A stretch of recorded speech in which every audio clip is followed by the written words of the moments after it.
Larks!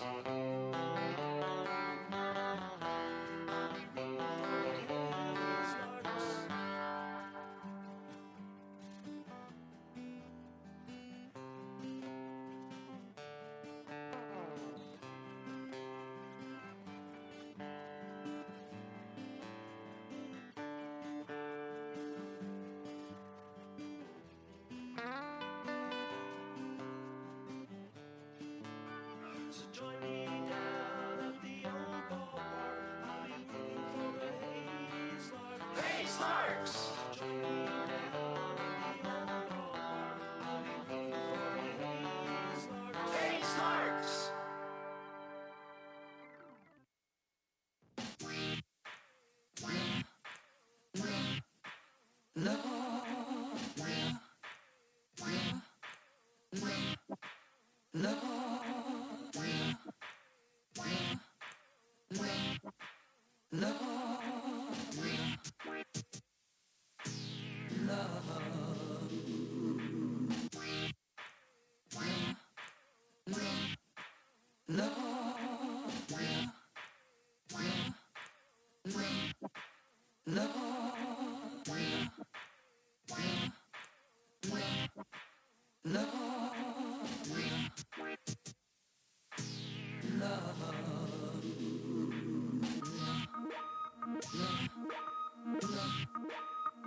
Tonight, the Larks play their final full series of the season as they will wrap up the 3-game series with the Denver Cougars coming off a big win last night.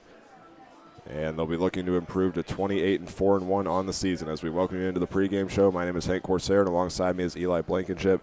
And last night's game was kind of a repeat of the first one. The Cougars came out strong, getting pitches in the zone and preventing the Larks from taking an early lead. But it was that middle part of the game where the Larks really took off. They scored all 9 of their runs in the 4th, 5th, and 6th inning, and were able to pull away early with the lead and then never looked back from that point on. Yeah, and towards the end of that game, things started to get a little shaky. We saw it was the 8th inning. It was really where things started to get a little bit chaotic, to say the least. It was, I guess, the top of the 9th where the Cougars really scored a lot of their runs, a big bulk of their runs. The Larks went into the top of the 9th inning with I want to say it was an 9-1 lead going into the top of the 9th, and the Cougars really showed some fight, showed some determination there in the top of the 9th and started to strike back, but the Larks had such a big lead that they were able to kind of coast in a way through the rest of that game. And while the 9th inning wasn't all that pretty for this Larks squad, they pulled it out, they got the W, and that's what matters at the end of the day is what that looks like on your record, and they're going to look to try to get the sweep tonight. And that's something that I want to touch on real fast with the Cougars because they entered tonight's game with a record of 8-18. We mentioned this at this point in the season. They really have nothing to lose. They're just playing to get a couple more wins on the end of their season. You got to give them credit for what they did last night, entering that final inning down 9-1, pulling through and getting 5 runs and falling just short against the Larks in a game where they trailed by a large amount for the majority of it. Yeah, and they played pretty well for the majority of the game. In my eyes, it was pretty much at a stalemate for the first 3 innings. There was no score on the board. The Larks finally broke onto the scoreboard in the 4th inning, and that's where things started to get a little bit out of hand in favor of the Larks, and it became a blowout. But in that last inning, even though they were trailing 8 runs, they showed a lot of determination. They showed a lot of grit to be able to, keep their spirits up and play good baseball. I thought that they showed that they had the offensive capability to hang with a team like the Larks in that 9th inning. They hit a solo home run to start it off, and everything kind of snowballed from there for the Cougars team. And, I think even though they didn't come out with the W last night, I think they can look back on that performance and say, we can hang with this team. And so I think it'll be interesting to see how they perform tonight against this Larks squad after showing and proving to themselves that they can compete with this team. And we've already seen 2 games in this series, so as you've watched these last 2, what would you say each team needs to do to win? The Larks obviously going for the sweep. They've done a good job of holding the Cougars in place on the fielding side of things and then letting it translate over to the bats this time in the later part of the games compared to some other teams the Larks have played where we see it earlier. But for the Cougars, they've been like the opposite. They've been able to hold the Larks early, that they just haven't been able to stick with them the entire game. So what do you think each team needs to do to win? Well, I think for the Cougars especially, this is the last game of this series. I think you got to throw everything you have at them in terms of your pitching. I think that so far, as you've said, they've done a really nice job at holding the Larks in the first few innings, and then in the middle innings is where they start to slip up. If the Cougars can hold on for another couple more innings and allow themselves to at least get 2-3 runs on the board, it's going to make it difficult for this Larks squad to be able to just jump right back into that rhythm, because they're so used to being so far ahead in all the games that they play that whenever they are faced with a deficit, sometimes we've seen some not so great play from this Larks squad. And so I think that for the Cougars, if they can hold the Larks for as long as possible, and we say this about every single team that comes into Larks Park, is hold them for as long as possible. That is all you can do, because it's just a matter of time before this Larks team finds the scoreboard. As for the Larks, their pitching has looked pretty good for a good 4 or 5 games now, and I would say as long as their pitching is continuing to be consistent, I think the Larks should have no problem with this Cougars team. I think fielding-wise, they've done a great job. I think if they continue to play good defense and have good pitching and keep the bats rolling, I think that this Larks team is going to have no issues taking on this Cougars team that they've played quite a few times this season and found quite a bit of success. Well, it should be an interesting matchup. Julio Ramos will get his first start of the season tonight on the mound, and first pitch is 4 minutes away. Don't go anywhere. It's up next here on the Larks Network.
After the play ball sound or announcement that we just had here at Larks Park, I think the whole town of Hayes knows now that it's time to play some baseball. As the Larks look to go for the sweep here tonight against the Denver Cougars in the final game that is part of a series this season before the Larks play one game against Dodge City tomorrow in the regular season finale and then go to Wichita for the NBC World Series. Yep, the children of O'Laughlin Elementary, not university. I don't know why I was saying university there, but elementary school certainly made sure that all of Hayes, even maybe all of Ellis County, knew that the Larks were playing baseball tonight. So tonight's game is underway at 6:08 p.m., 96 degrees at first pitch and sunny. Feels like 99 degrees, and there's 6-mile-per-hour winds coming out of the southeast. As the count goes to 2-0 to a player for the Cougars, that was a game-time decision. It's number 19, Christian Lopez, facing off against Julio Ramos in his first start as a Lark. His next pitch moves the count to 3-0. Here's the rest of the Cougars lineup. Matthew Shipley will bat second, Riley Hall third, Finn O'Connor will be in the 4 spot. And we'll run down the rest in just a second as Christian Lopez gets on base after 4 balls were thrown to him. The designated hitter tonight will be Will Brassel batting 5th. Carter Olek is 6th in the order. Ian Laird will be batting 7th. Cameron Barrows returns to the lineup. He is 8th in the order. And the final batter is number 9, Blake Roberts. So we'll see what Matthew Shipley does right here, the freshman from Highlands Ranch, Colorado. And a throw back over to first base. Lopez slides back safely.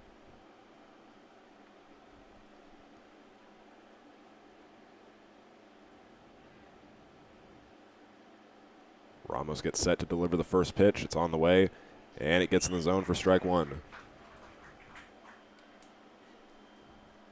Here is the Larks defensive alignment tonight. Brady Kreitzer will be in left field. Next to him in center field is Caleb Duncan. And in right field is number 33, Wilbert Espinal. The next pitch goes to the plate. Misses up high and puts the count even at 1-1. Thomas Lissi will be back at third base. Lorenzo Rios makes his return to first base. Jackson Babcock will once again be at second. And Tabor Stokes is at shortstop tonight. Next pitch goes to the plate to the catcher, number 26, Dylan LaRue. Tied at 2-1.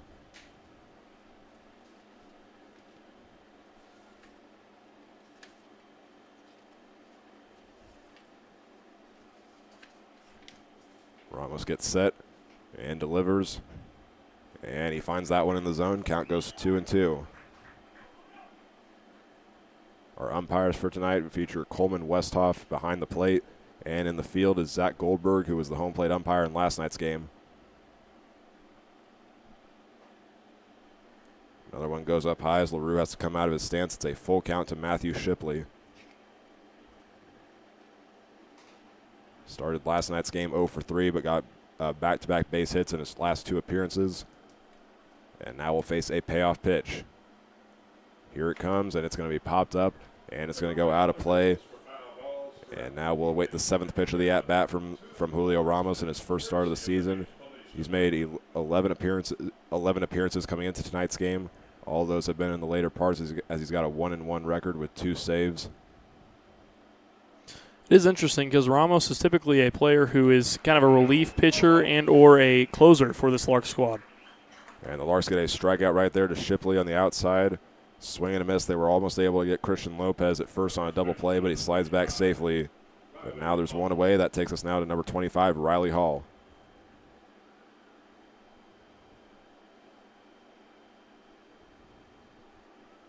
Another throw back to first base. It lands in front of Lorenzo Rios, and Lopez able to get back in time.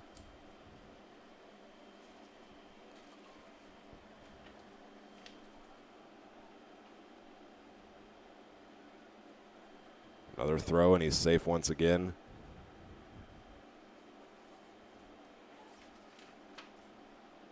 Lopez is the team leader in stolen bases for this Cougars team, and he'll get second there on a pass ball, putting the count to 1-0 to the first baseman, Riley Hall.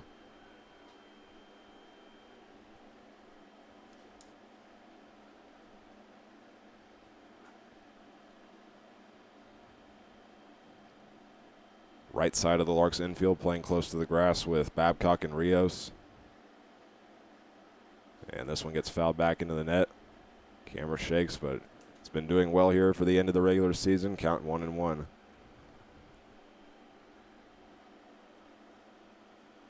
Ramos working with Lopez at second. He's been taking some pretty big leads. Now Stokes will stand behind second a little bit, might try to pick him off. Another foul ball in that exact same spot puts the count to 1-2.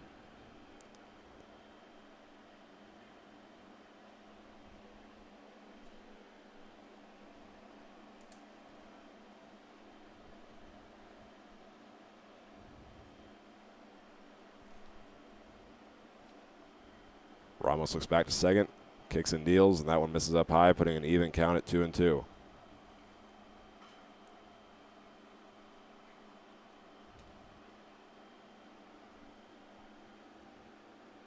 Hall enters this game with a .446 average on the season, 23rd game for him on the year. He awaits the 2-2, and it misses up high. Back-to-back batters for the Cougars will now face a full count. Ramos was able to strike out the last one. That gave him his 40th strikeout of the season.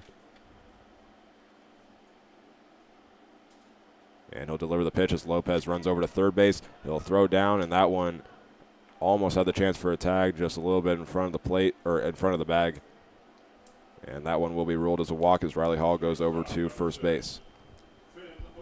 Well, Lopez really has some wheels on him. He took off from second base. Not a lot of players can easily steal third base, and I'm not saying it was an easy effort for him, but players who can steal third base are really quick players because it's a lot easier for a catcher to throw over to the third as opposed to throwing over to second as the distance is a lot shorter. With one out, the Cougars have runners at the corners, and now up to bat is number 6, Finn O'Connor. Fouls the first pitch out of the play, starting the count off 0-1.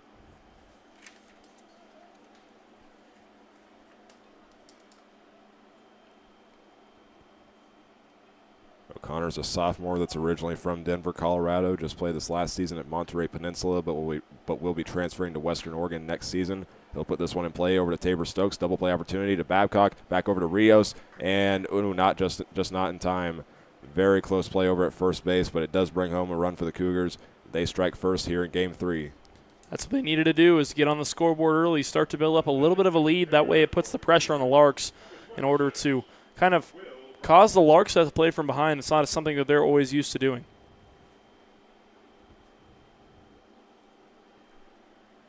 So on the fielder's choice, Finn O'Connor will be the lone runner on at first. Now up is the designated hitter, Will Brassel. He faces an 0-1 count to start his at-bat. Brassel, the only senior on this Denver Cougars team. He's from Colorado Christian, where he's played for the last 2 seasons.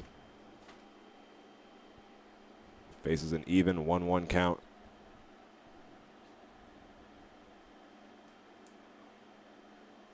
Pitch from Ramos is inside. For ball 2 to Will Brassel.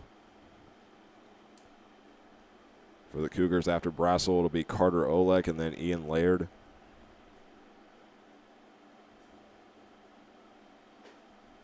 Another one missing up high, puts it at 3-1.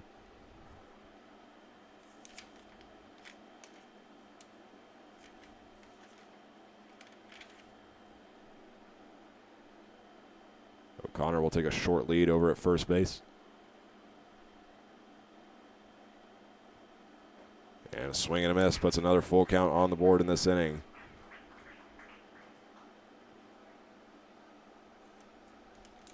We'll see how Ramos approaches this one. He struck out the first guy with a full count. The other one was walked. And now on number 3, it finds the low part of the zone, and he gets the strikeout for the third out of the inning.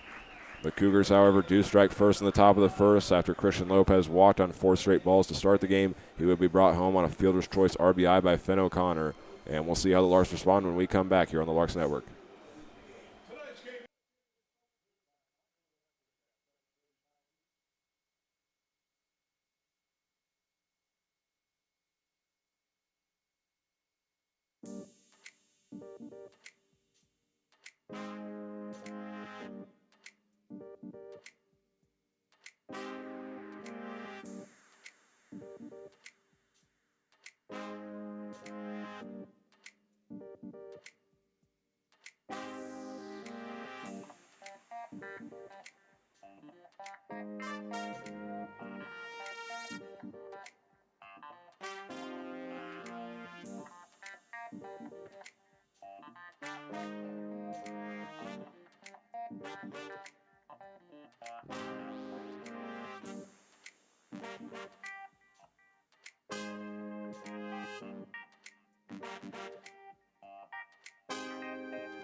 The Cougars took an early 1-0 lead after the top of the first inning, and now it's time to see how the Larks respond, playing from behind for the first time this year against the Cougars, led off by Tabor Stokes here in the inning against a new pitcher for the Denver Cougars. In his first game with the team is number 29, Trey Watson.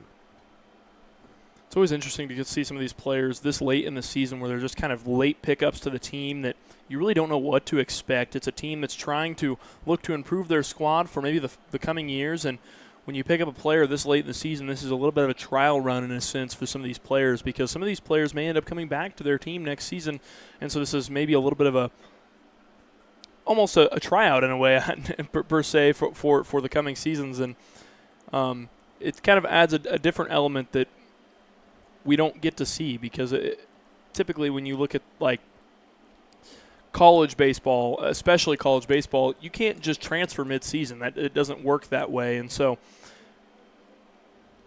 at this level, you can just pick up players anytime you want. So it's a little bit more similar to like the pros, where you can pick up and trade for players all throughout the season. Leadoff batter for the Larks, Tabor Stokes, faces a 2-2 count. We'll run down the rest of the Larks order.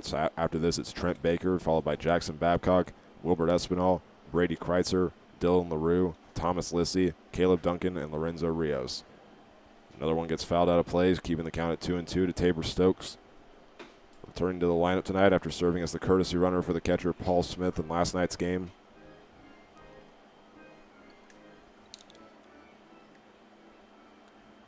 And he'll await the next pitch. Watson delivers.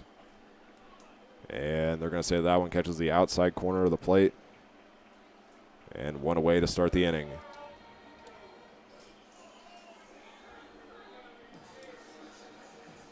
That'll bring up now Trent Baker, who's in the designated hitter spot tonight. Made his first start, his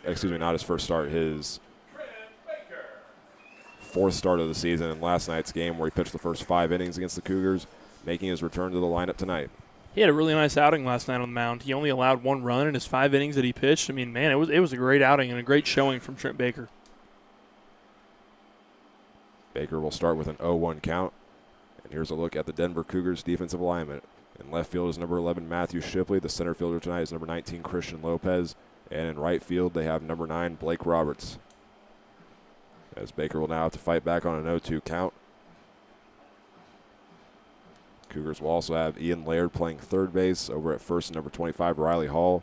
Next to him will be the second baseman, Carter Olek. And Finn O'Connor returns to the shortstop position. Deep hit here by Baker, deep into left field. Shipley trying to track it down. He will just scoop it up as it lands next to him. And a single for the first hit of the game for Trent Baker.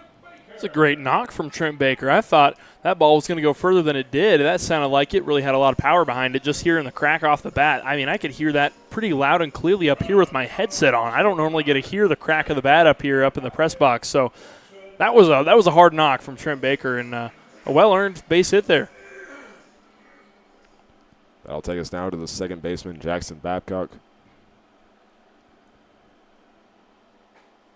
Swings and misses at the first pitch, starting the count off 0-1.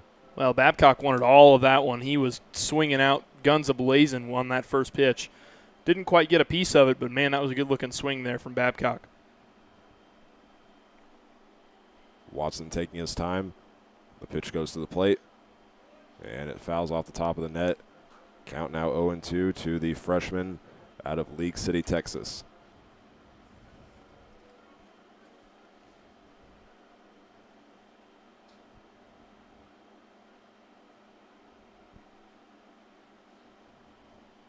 The catcher Barrows wants the pitch down low. It goes high. He will throw down to second base, and this one goes over the head of Olek. And now Trent Baker's going to have the opportunity to go over the third, and he slides in safely. It was a far throw by Barrows that goes over the head of both the shortstop who was covering the bag and the second baseman that was behind the bag. And Trent Baker on an error gets over to third. As someone who played catcher when I played baseball back when I was middle school, high school age, it's such a difficult position to play when you're a catcher. That is arguably one of the hardest positions on the field, because having to jump out of your stance like that and make a split-second decision throw down to second base is not an easy feat. Fly out to left field. Trent Baker's going to go home, and he slides in safely. And just like that, the Larks have tied up tonight's game. Well, just like that, the Larks are right back in this one. They were trailing there for just a moment. Now all of a sudden it's a tie 1-1 ball game, and this is certainly different than the last two matchups between these two teams, as they hadn't broken open the scoreboard until the fourth inning in both contests. And so tonight it's going to be, we'll see how fruitful the offense is for the remainder of this one. Well, we had an interesting pitching matchup in last night's game. Tonight it's a mystery for both teams. You have Julio Ramos for the Larks making his first start, and Trey Watson making his first appearance overall with the Cougars. 1-0 count to Wilbert Espinal. Next pitch goes by him, and it finds the zone, putting it at 1-1 to the right fielder. Espinal had a big night last night, 2 for 5. He had a single and also an RBI sac fly. But he was able to cap off the night with a 2-run home run for his first of the season.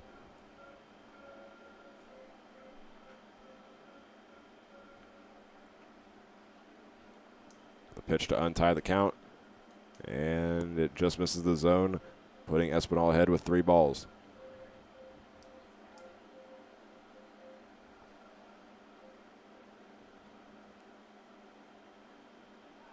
Pitch on the way. This one, a hard ground ball put in play, fielded by Hall. He'll underhand toss it to his pitcher, Watson, and that leads to out number 3. But the Larks able to tie things right back up after the Cougars took an early lead. Trent Baker had a single and then was brought home by an RBI sac fly from Jackson Babcock. When we come back, it'll be Carter Olek, Ian Laird, and Cameron Barrows up next for the Cougars.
We welcome you back to Larks Park as we start the top of the second inning. The Larks able to tie it up in the last inning thanks to 1 run on 1 hit and 1 error committed by the Cougars.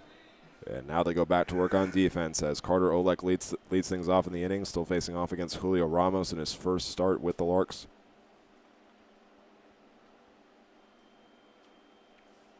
Olek will await his first pitch for in his 23rd game with the Cougars. Batting 6th in the order for the second game in a row. Or correction, he's actually batted 6th in the order for each of these 3 games in the series. And he starts with an 0-1 count. He'll put the second pitch in play, and Thomas Lissy tried to make a diving attempt for it, but it rolls into the outfield, scooped up by Brady Kreitzer, and he'll throw it back in as it's a leadoff single for the second baseman. Well, a very valiant effort there from Thomas Lissy. He almost got his glove around it. I mean, he was maybe a couple inches off of getting to that ball. He just couldn't quite time the dive right, and that's such a hard play to make from third base, especially because he had so little time to react. Next up for Denver is number 24, Ian Laird.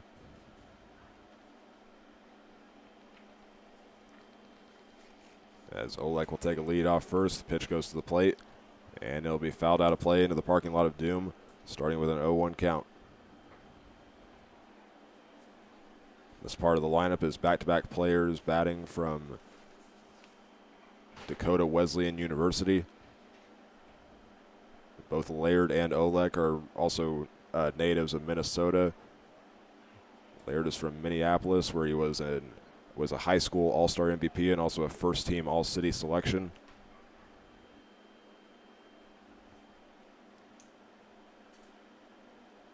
Count 1-1 with no outs. Pitch on the way, and a swing and a miss on the outside.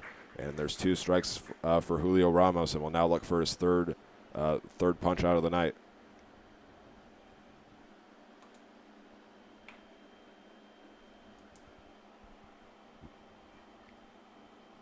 Ramos delivers and just misses on the outside, putting the count back to 2-2. Well, he's gotten ahead pretty early in this count, so that allows him to kind of move the pitches around a little bit, especially when he's got a 1-2 count like that. He has a lot of pitches he can use in his arsenal to try to play with the batter a little bit. This one hit over to Tabor Stokes. He will tag second, waits a second before he throws, and throws it over to Lorenzo Rios for the double play, and there's 2 away. Well, and even though Julio Ramos didn't get the punch out there on that particular play, you can't be upset with that. That's almost a better outcome than a punch out, because Ramos almost forced him to hit into the double play there, got Tabor Stokes to field the ball and convert there for him. So the opportunity for a 3-up, 3-down inning is alive for the Larks as the Cougars bring up Cameron Barrows. 0-1 to the catcher to start his at-bat. The high school senior from Highlands Ranch, Colorado, that will be playing at Dodge City Community College next season. He is now down 0-2.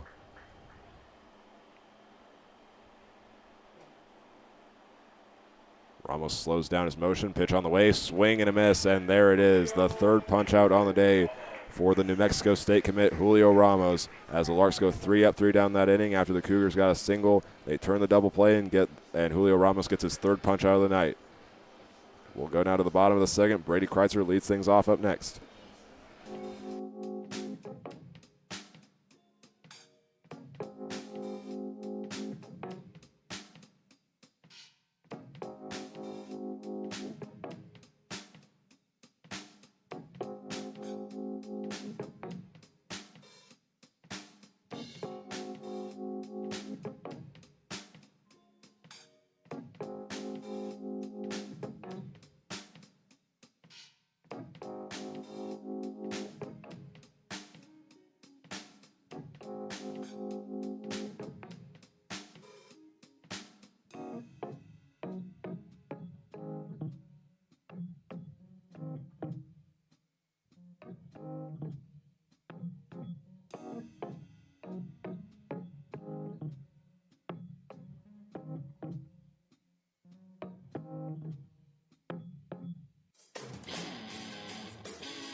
Brady Kreitzer goes up to the plate to start the bottom of the second inning, still facing off against the starter, number 29, Trey Watson, for the Denver Cougars.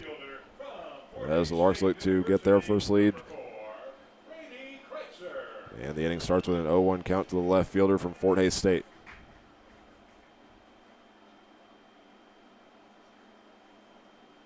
Next pitch on the way. Kreitzer hits a line drive, and right there to get it is number 6, Finn O'Connor, for out number 1. That's the definition of being in the right place at the right time. Just lined it right to him. And props to O'Connor for being able to make that play there. That's not an easy, not a routine play, I guess, especially when the ball's hit that hard off the bat of Brady Kreitzer. Dylan LaRue makes his return to the lineup, and this one he'll pop up. Getting under it is Laird, and he's got the catch. On 3 pitches, there's already 2 away here in the bottom of the second. Well, it's been a really quick inning so far. We'll see if the Cougars can't make this a quick 3-up, 3-down inning, just like the Larks did in the top of the second. From the University of the Incarnate Word, the third baseman, number 15. Next batter is Thomas Lissy, the third baseman. Only had one at-bat last night, but was able to get on base a total of 4 times. Other than the single that he had, he reached on an error, got hit by a pitch, and was also walked. Watson's first pitch to Lissy finds the zone down the middle for strike 1.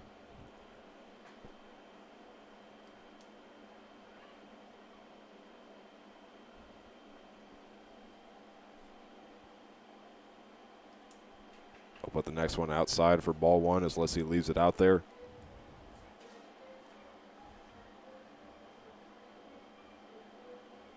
Thomas Lissy coming into this game with a .375 batting average and .529 on base percentage. Down 1-2 as that one finds the upper part of the zone.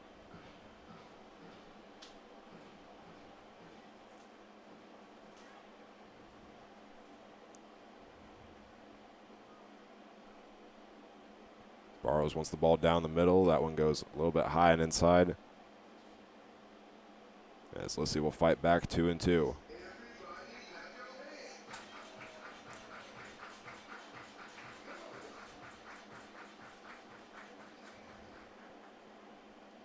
Pitch on the way, and this one, again, going over to Finn O'Connor, and he loses control of it.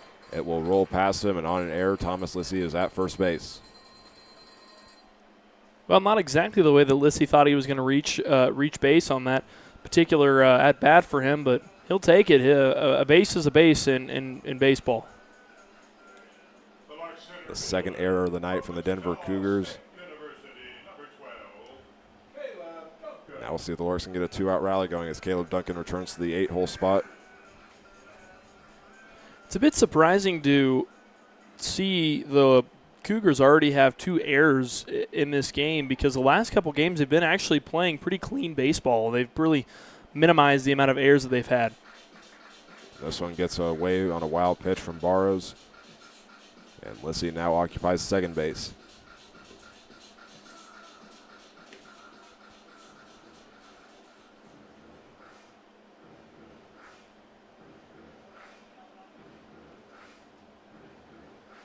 So we'll see how Duncan approaches this one with a 1-0 count.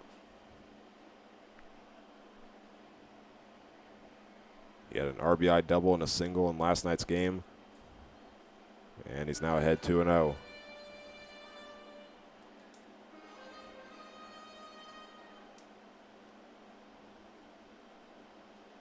Lissy will take a lead over at second. He's got 9 stolen bases on the season. And another one getting away from the catcher, and that is how Thomas Lissy goes over to third base. Well, now it's definitely not out of the question for the Larks to score at least 1 run here. If Caleb Duncan can just hit a single, that's going to drive Thomas Lissy home.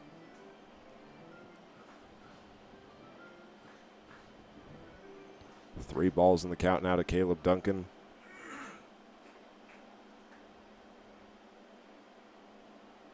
And here comes the pitch. It is in there for strike 1.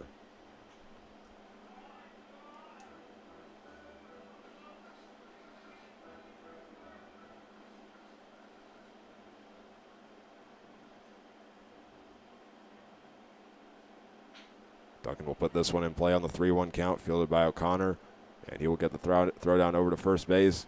And the Cougars escape that inning, still with a tied game. After Thomas Lissy reached on an error with 2 outs, he gets over to third, but the final out gets recorded, and now it's time for the top of the third. 9-1-2 up next for the Denver Cougars here on the Larks Network.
Blake Roberts, the final batter in the Cougars order, will lead off the top half of the third inning, still facing off against number 24, Julio Ramos.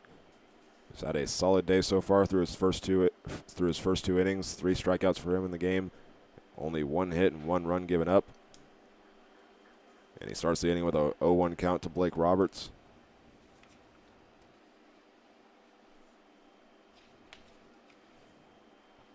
Making his second appearance of the series, he batted 8th in the order in Game 1 and now faces an 0-2 count.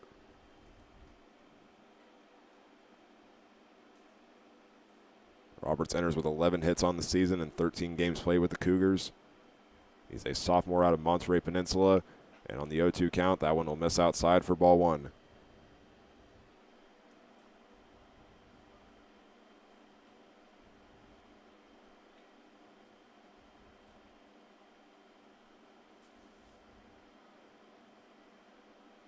Catcher wants it on the outside. This one will be put in play into center field. Duncan will track it down, and he's got the catch for the first out of the inning.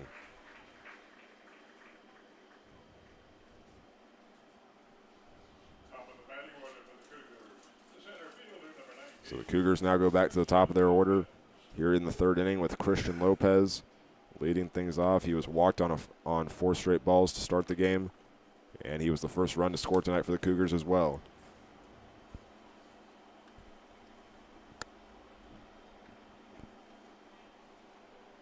First pitch is down in the low part of the zone, 0-1 to the center fielder.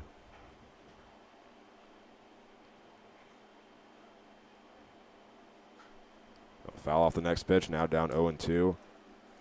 Lopez just graduated from Regis Jesuit High School. He is from Denver, Colorado, and will be playing D1 baseball next season at CSU Bakersfield.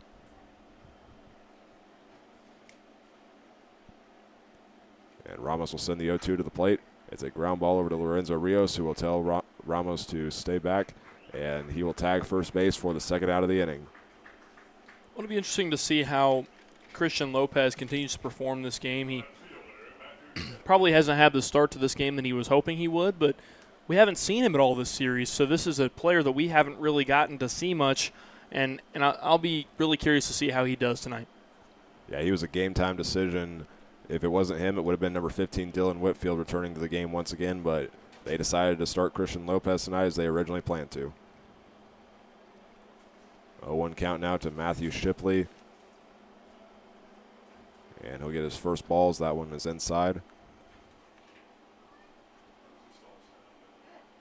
85th plate appearance for on the season right here for Shipley. And he's now going to face a tied count at 2-1 as that one misses on the outside.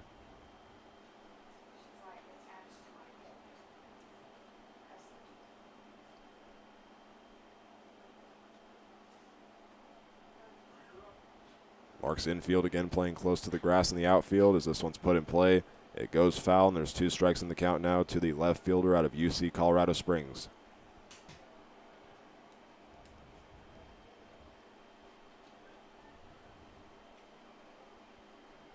Ramos will look for another strikeout as he slows down his motion once again, and it leads to a full count as that one misses up high in the zone. I really like that move out of Ramos. When he slows down his motion, it really can throw off batters if he does it right. The payoff pitch with 2 outs, and it's a swing and a miss. He's got another strikeout, 4 on the day for Julio Ramos in his first start as the Larks force another 3-up, 3-down inning. The Larks will start with their final batter in the order when we come back. It's the bottom of the third up next, tied 1-1 in the final game of the series against the Denver Cougars.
Trey Watson, in his first appearance of the season, goes back to the mound for the Denver Cougars.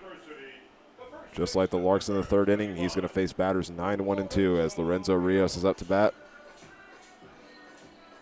3 hits for him in last night's game, which included 2 base hits and an RBI double. He will put down a bunt, this one rolling fast over to the third baseman Laird, and he falls down, and Lorenzo Rios is on first base.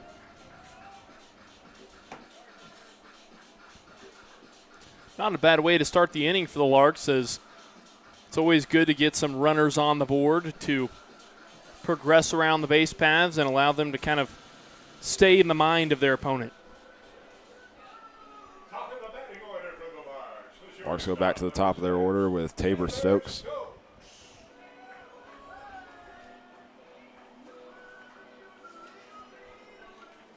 His second appearance at the plate tonight.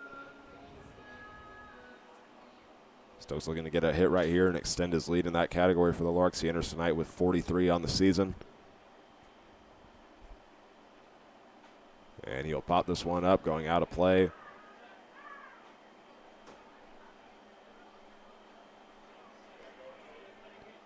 It's an 0-1 count for the Ball State commit.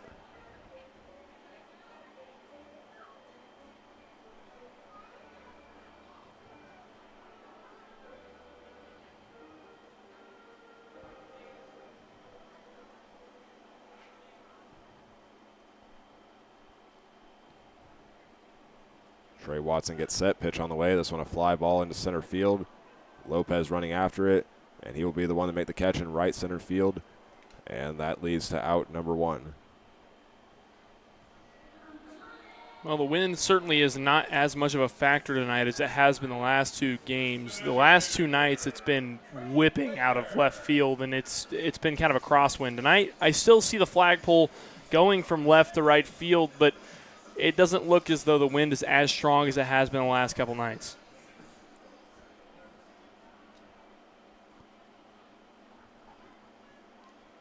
The first run of tonight's game, Trent Baker up to bat. And this one, a stolen base attempt here for the Larks.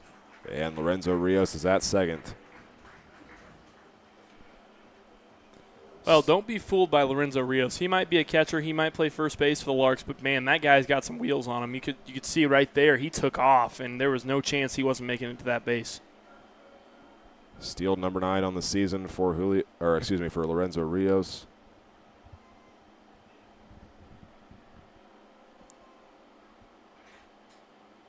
Next pitch to Baker, fouled back, putting the count to 1-1.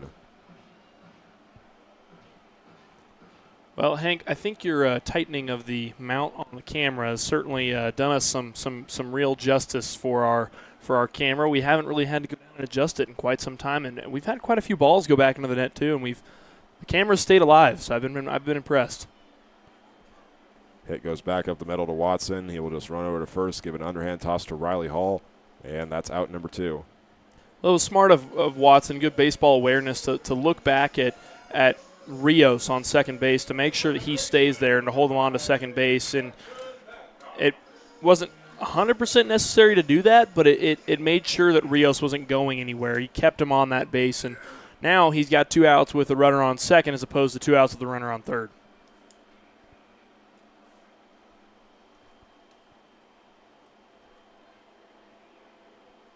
Watson faces Babcock, and the first pitch down the middle for strike 1.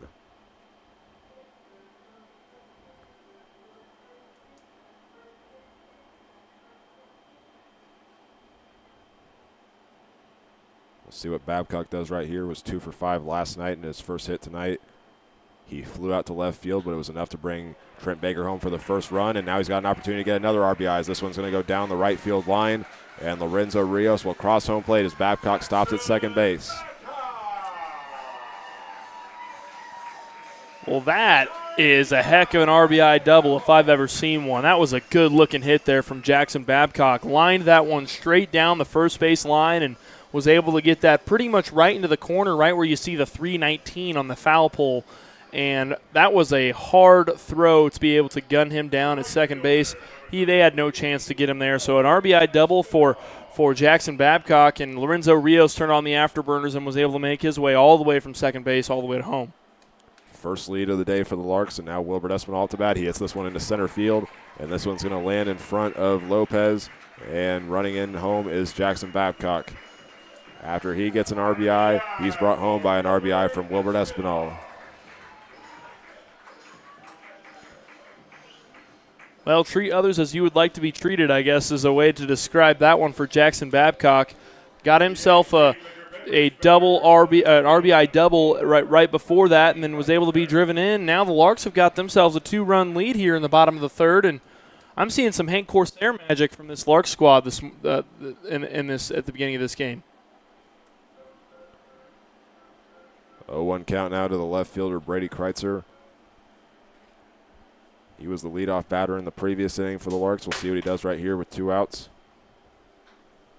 Once again, another hit into center field, and Lopez that gets to it this time. He's got the catch for out number 3, but the Larks able to take their first lead of tonight, leading 3-1 after the inning. Lorenzo Rios and Jackson Babcock both score, and now it's time for the top of the 4th. We'll be back in just a moment here on the Larks Network.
The Larks scored 2 runs on 3 hits and left 1 runner stranded in the bottom of the 3rd inning. And Julio Ramos is back for the top of the 4th as he will face 3-4-5 for the Denver Cougars.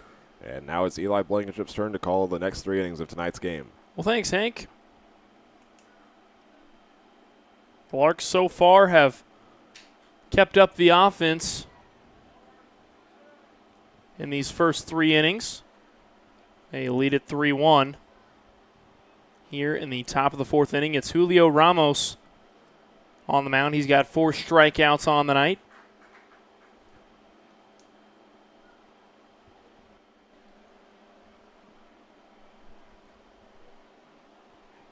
Riley Hall will foul tip that one away, and the count will remain at 0-2. Julio Ramos has gotten ahead quite early in this count. He's done that quite well this evening, and that's allowed him to rack up the strikeouts that he has.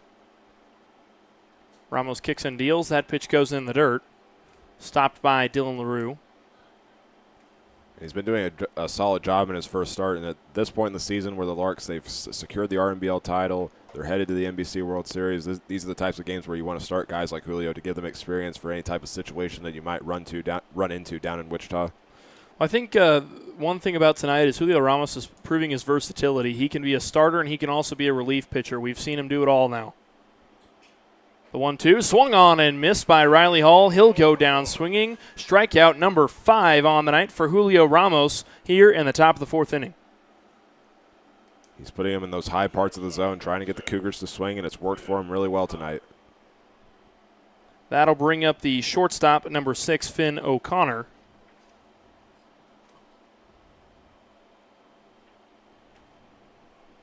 He is wearing 27 tonight, as he doesn't have his number 6 camo jersey with him this evening. He'll start out the count 0-1. The pitch from Ramos is swung on and missed. That pitch had a lot of movement on it. Got him to bite on that pitch. Now an 0-2 count to O'Connor. Ramos hesitates on his windup. That pitch goes into the dirt. Now 1-2 count. Now, while he didn't get the strikeout right there, it's at that point where you want to throw that type of pitch. With 2 strikes, you got to keep the batter guessing. Swing and a miss. Back-to-back strikeouts for Julio Ramos. He's got 6 on the night. 2 outs here in the top of the 4th for the Larks.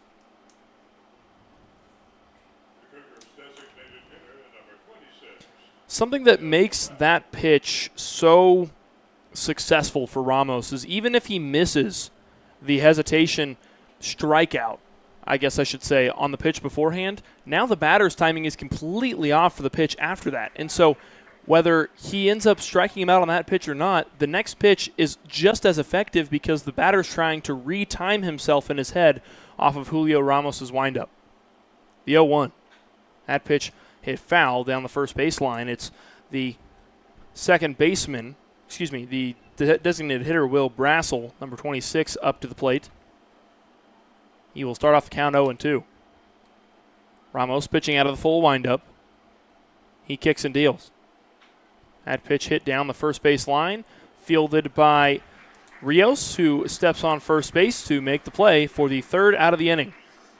No run scored, a 3-up, 3-down inning for the Larks. When we come back, it's the Larks' turn to get the bats going. Don't go anywhere. You're watching the Larks Baseball on the Larks Baseball Network.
We welcome you back to Larks Park. It is Dylan LaRue leading off the bottom of the 4th inning, one of the 3 Larks home run leaders on the season. He's got 6 home runs on the season. Certainly a power hitter for this squad. He's taking on the catching duties tonight as he fouls that first pitch out of play.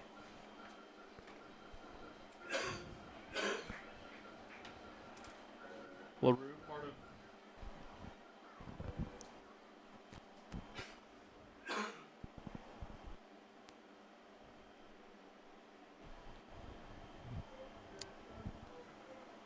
LaRue takes that pitch low for ball 1.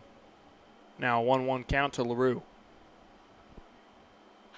That pitch hit hard into right field. That will not drop in play. Looked like it might have had a chance to stay fair, but the wind may have had a little bit of a factor in pushing that one foul, so it will be a 1-2 count to LaRue.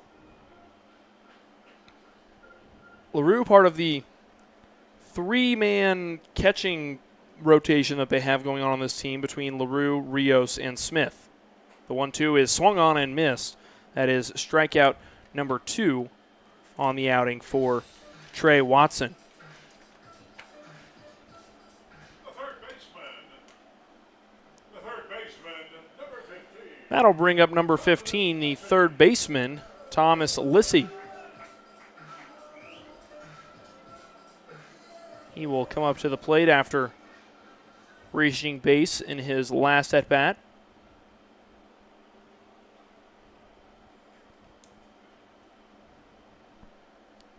Watson pitching out of the full windup. First pitch to Lissy is inside for ball 1.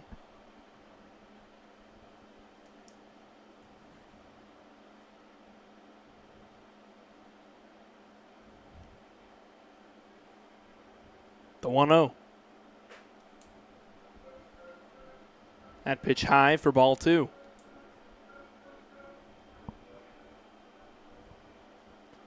Larks lead at 3-1 here in the bottom of the 4th. Only one out in this inning. The 2-0 is hit high and deep into right field. That ball is out of here. No, a foul ball. I didn't think.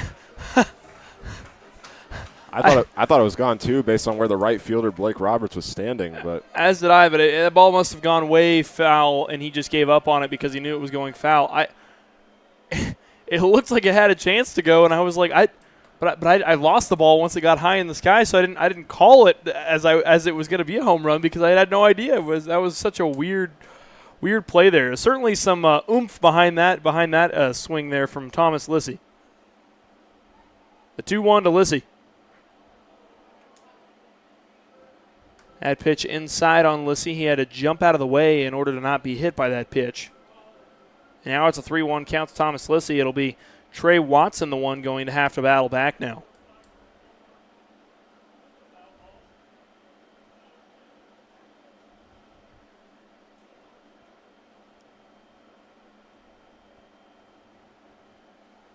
Watson brings the ball down. Now the pitch. That pitch hit right up the gut, right through the center of the field. That'll reach the outfield. It goes right past the second baseman, Carter Olek, and Lopez will throw it on into the infield, and Lissy will reach on a single.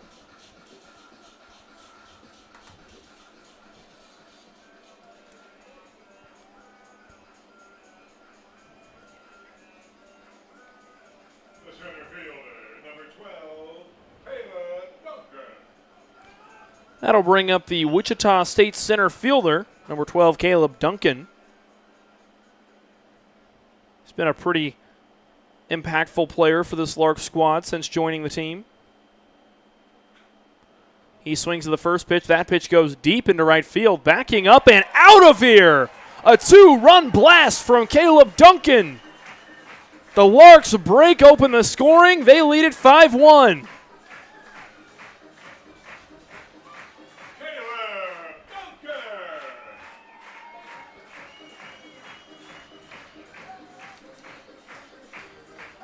Caleb Duncan liked what he saw on the first pitch of the at-bat, took a crack at it, and went yard.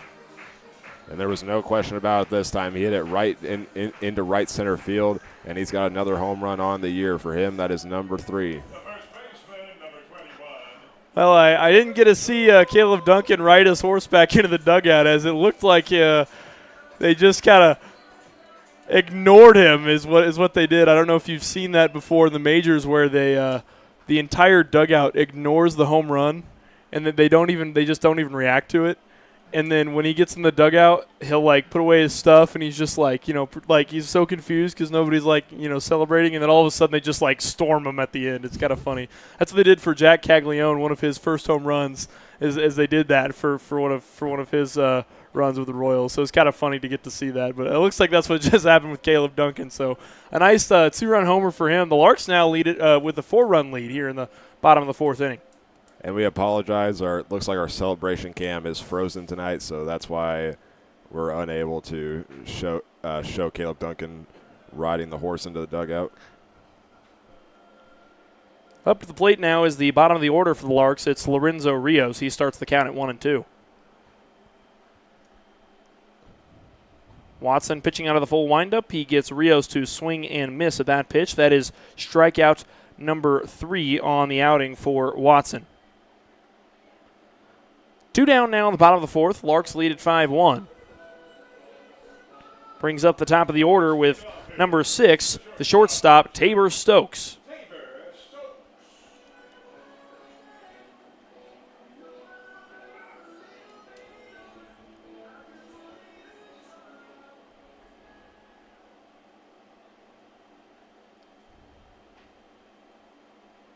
First pitch to Stokes is low and outside for ball 1.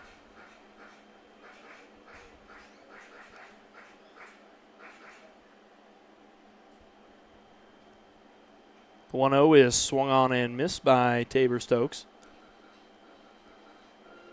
Stokes is returning to the lineup tonight after coming in as a courtesy runner last night against the Cougars in their 3-run victory. That pitch swung on and missed. Now a 1-2 count to Tabor Stokes. Larks looking to secure the series sweep on the night after winning the first 2 games of the series. That pitch high for ball 2. 2 balls and 2 strikes. Now the pitch. That pitch goes into the dirt, and now Tabor Stokes will face a full count.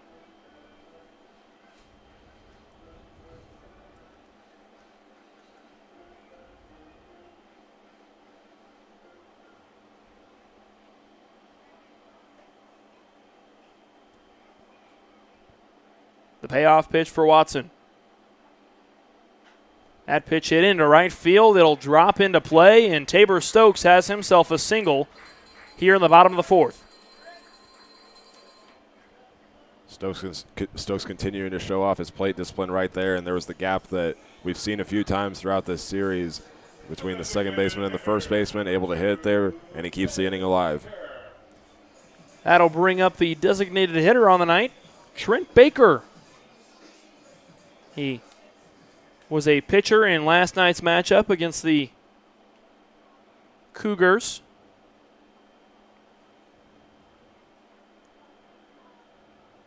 Tonight he is hitting in the 2-hole spot for the Larks.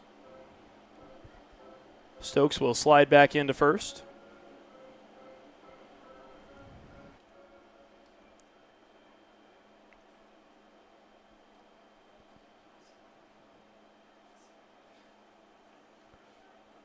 Watson will take another look over to first base, and Stokes once again will slide back into first.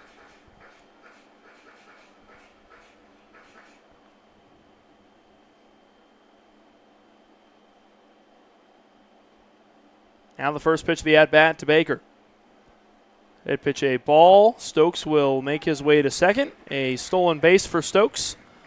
And now 1 runner in scoring position for Trent Baker. And I'd say the opportunity for the tag was there. It was just I think he didn't have full control of it, so that's why Stokes was called safe.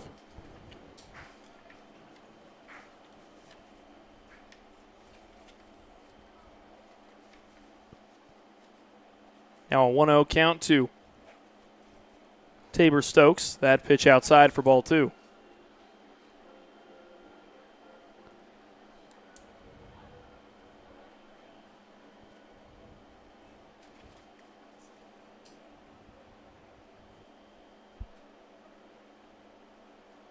Baker delivers. Watson delivers. Baker will chop that ball foul. Will go back into the net. The camera will stay in place. The count moves to 2-1.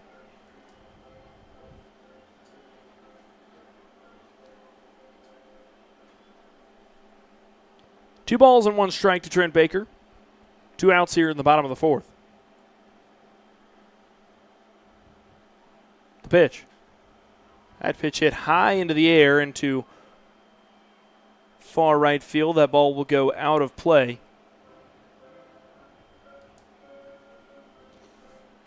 And now the count will move to 2 apiece.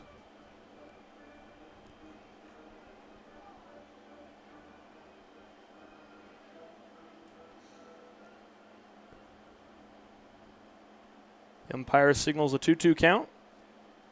Baker twirls his bat once or twice. Now the pitch from Watson. And pitch outside for ball 3. Now back-to-back full counts for Trey Watson.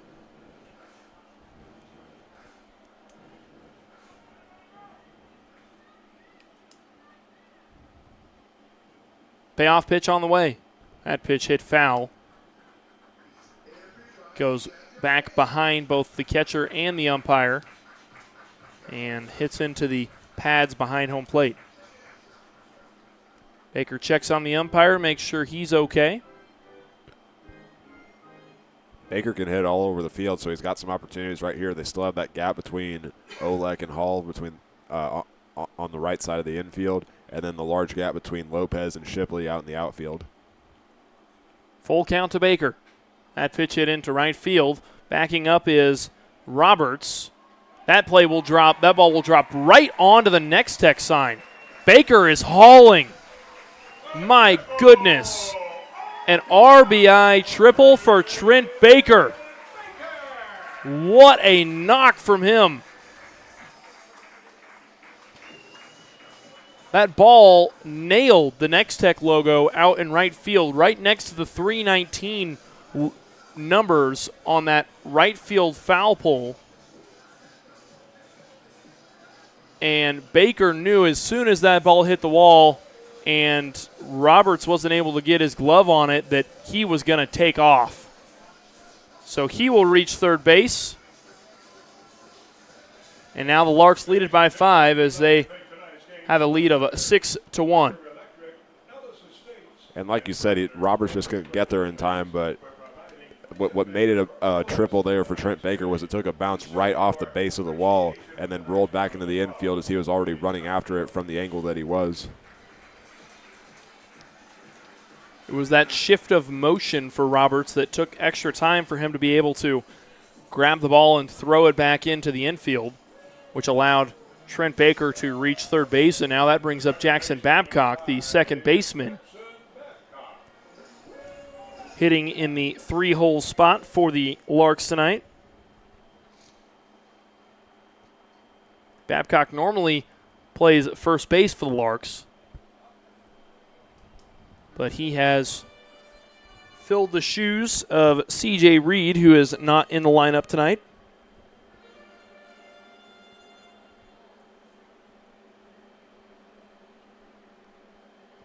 Babcock starts out the count 0-1.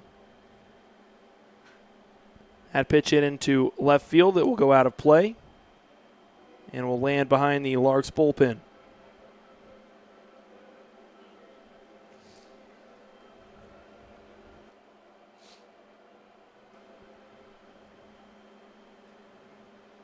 No balls and 2 strikes to Babcock.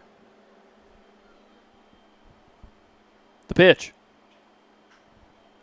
That pitch hit high into the air. Running it down is Shipley, and he cannot make the catch. It drops into play, and Babcock will have an RBI single.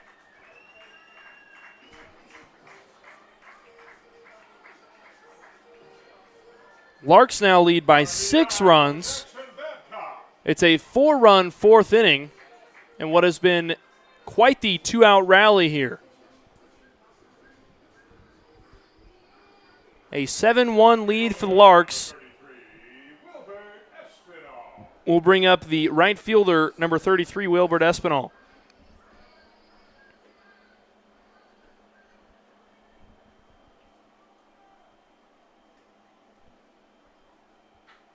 That one hit hard into right field. That ball's out of here. A no-doubter. Wilbert Espinal with a 2-run blast. The Larks take an 8-run lead.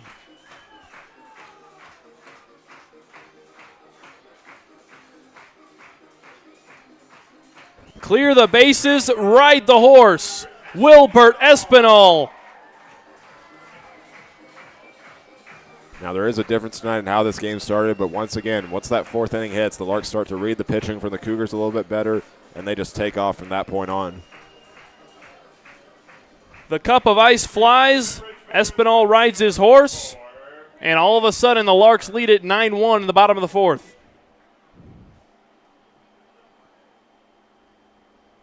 A fresh batter now for Trey Watson. That will bring up the left fielder, Brady Kreitzer.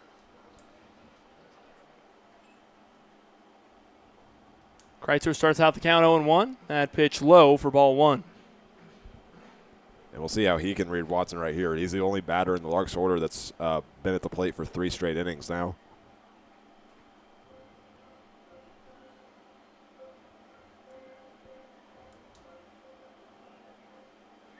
The 2-1 count to Kreitzer. Swung on and missed. Now a 2-2 count to Brady Kreitzer. Kreitzer, a Fort Hays State senior, just finished up his senior season here in Hays, Kansas. A Hays native. The pitch to him. And pitch outside and low for ball 3. Now a full count to Brady Kreitzer.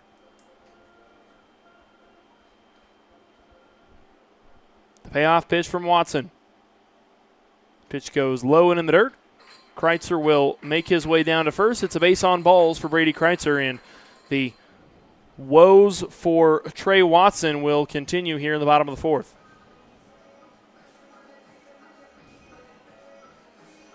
The catcher, number 26, Dylan LaRue. That brings up the catcher, number 26, Dylan LaRue, who actually started the inning for the Larks. So they have gone all the way through their lineup now with the catcher back up to the plate. Watson will look back to first, and Kreitzer will dive back in safely.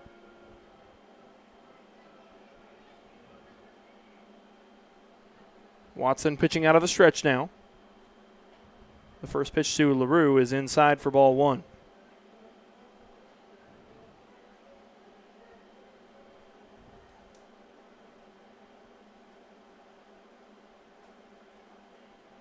Watson looks back to first base. Now the pitch. That pitch outside for ball 2.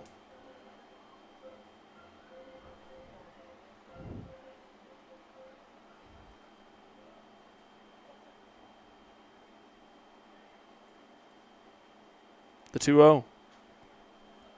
That pitch chopped and fouled away over the top of the press box. The first strike in the count. 2 balls and 1 strike to Dylan LaRue.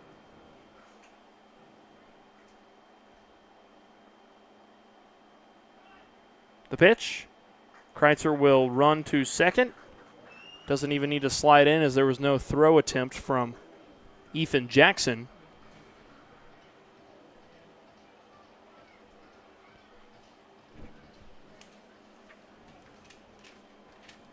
Correction, that is Cameron Burrows behind the plate. Now the 3-1. That pitch hit to first baseman Hall, who steps on first base and concludes the inning, but not before the Larks secure 6 runs in the bottom of the 4th. They lead at 9-1. When we come back, it's the top of the 5th. Don't go anywhere. You're watching RMBL Baseball on the Larks Network.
Well, we welcome you back to Larks Park. It's Julio Ramos still on the mound for the Larks. He's had quite the outing so far.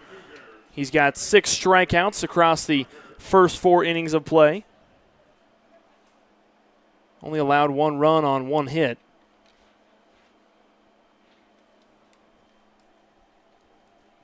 He will try to pick up right where he left off in the Bottom of the fourth. The first pitch to number 8, Carter Olek, the second baseman, is in there for strike one.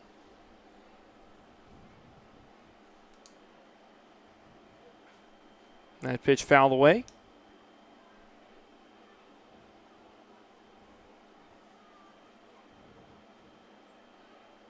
That makes the count 0-2 on Carter Olek. Ramos shakes his head no a couple times. Now the pitch. That pitch fouled away and out of play all the way past the Cougars bullpen. The count will remain at 0-2. Ramos kicks and deals. That pitch high for ball one. Ramos still certainly in control of this count at 1-2. The pitch. Slightly outside, couldn't quite find the edge of the zone. That'll be 2 balls and 2 strikes to Carter Olek. That pitch hit hard into left center field. Tracking it down is Caleb Duncan. That ball drops into play. Olek will try to leg it out to second. He slides in, and he is safe at second base. A leadoff single for the shortstop, the second baseman, Carter Olek.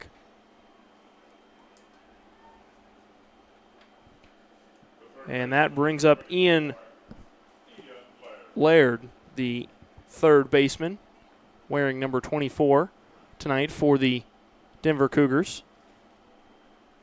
He holds his hand out to motion for time.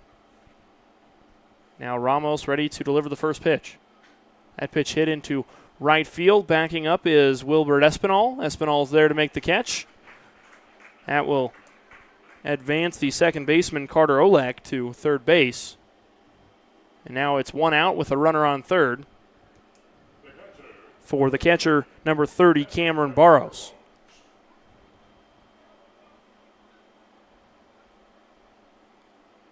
Larks lead at 9-1 here in the top of the fifth. Just 1 out to the catcher, Cameron Barrows. The first pitch outside for ball one.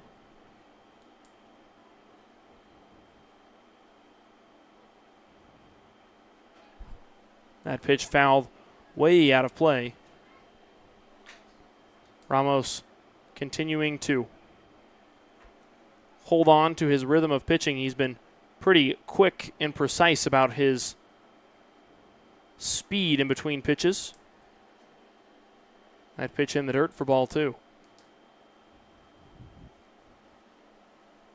The 2-1 from Ramos. Swung on and missed. Now a 2-2 count.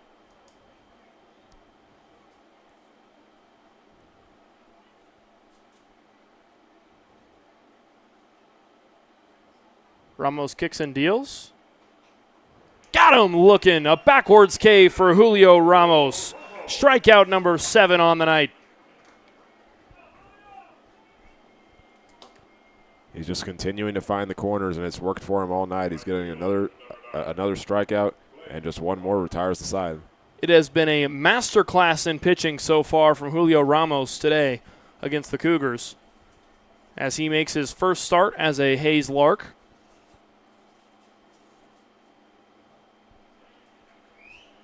The first pitch to the 9-hole hitter, Blake Roberts, the right fielder, is in there for strike one. 2 outs here in the top of the fifth. That pitch swung on and missed, and now an 0-2 count to Blake Roberts.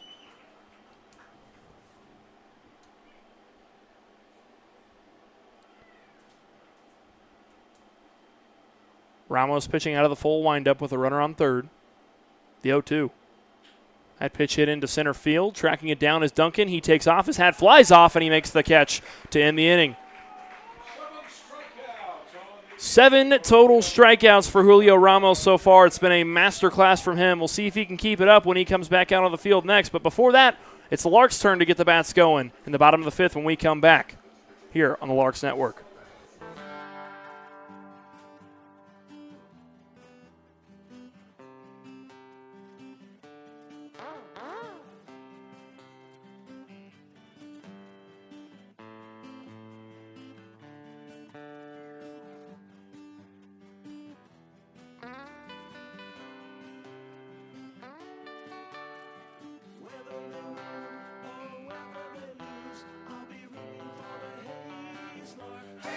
Larks.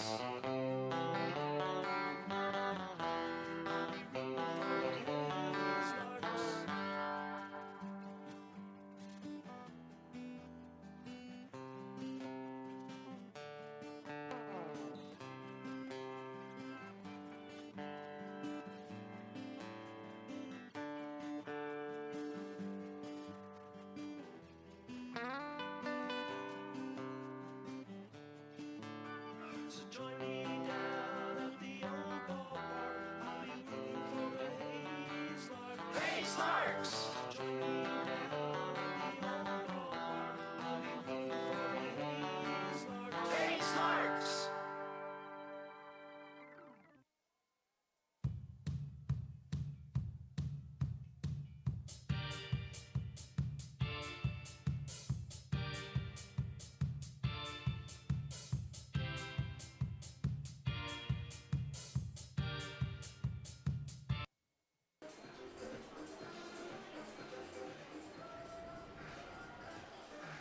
Leading it off for the Larks in the 5th inning is the third baseman, number 15. Well, we welcome you back to Larks Park. I'm going to turn it over to Hank here for just a moment for the trivia question for tonight.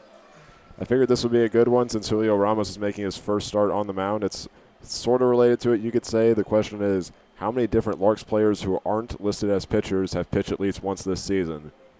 That will be, or the answer will be revealed in the next inning. Well, we will have the answer to that question in the top of the 6th inning. I saw in the live chat a shout-out to Tim Gall, I think is how you pronounce your last name. I don't know for sure, but you're listening from the lake. That's awesome. So getting to listen to the Larks and out on the lake is, I'm sure, a pretty nice evening. That pitch hit into shallow right field for Thomas Lissy. He will reach on to first base for, I want to say that's his 3rd or 4th time reaching base tonight for Thomas Lissy. A nice little knock for him, a leadoff single to start the bottom of the 5th. 2 hits for him now on the night. His first one was one where he reached on air, but he's making good contact with the ball early on. The center fielder, number 12, Caleb Duncan. That brings up the center fielder, number 12, Caleb Duncan, who had the inning ending out there in the top of the 5th inning.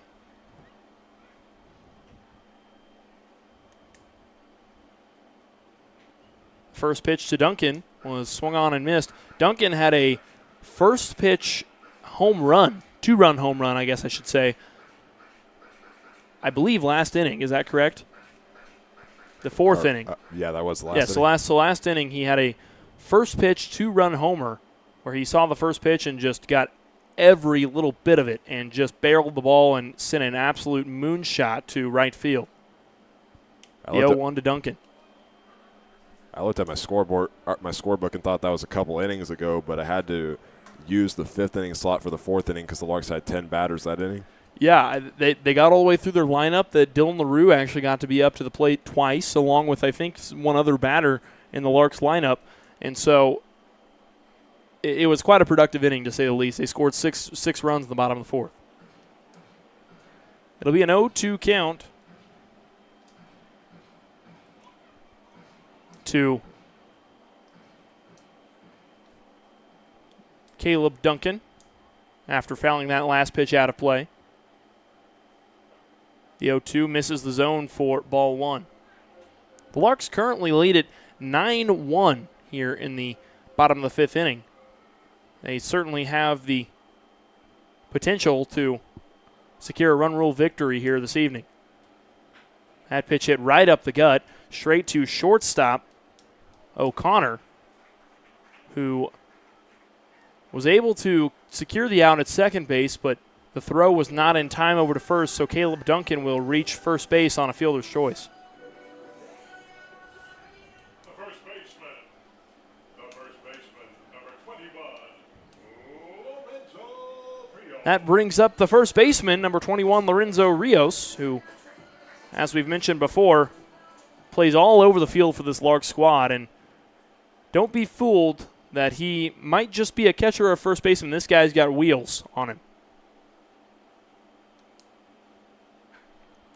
He takes a hack at the first pitch. That one's popped up high into shallow left field. Tracking it down is the shortstop O'Connor. He makes the catch for the second out of the inning. 2 outs, runner on first for the Larks here in the bottom of the 5th. That brings up the top of the order with the shortstop, Tabor Stokes. The shortstop, number 6, Tabor Stokes.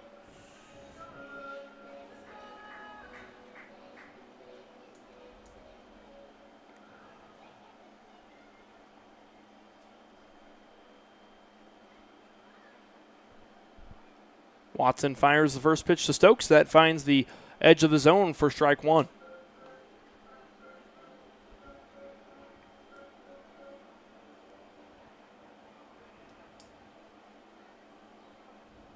The 0-1.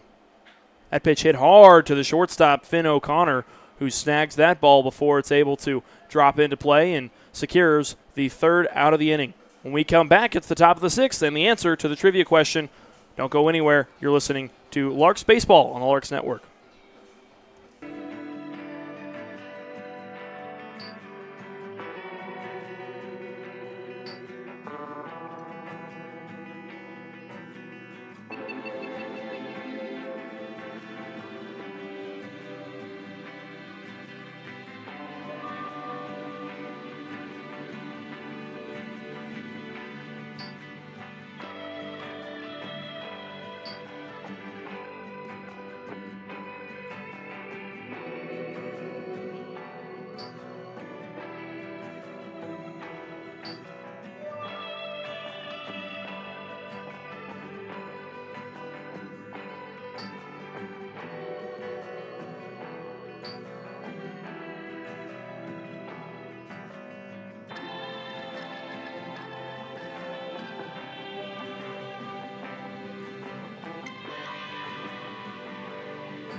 So tonight's trivia question was, how many different players for the Larks who aren't listed as pitchers on the roster have pitched at least once this season? I see 2 people answered. Nicole Corsair said 7, and Tim Gold said 3. Nicole, you were 1 off, as the correct answer was actually 6. The Larks have had 6 different players who aren't pitchers pitch in at least 1 game this season.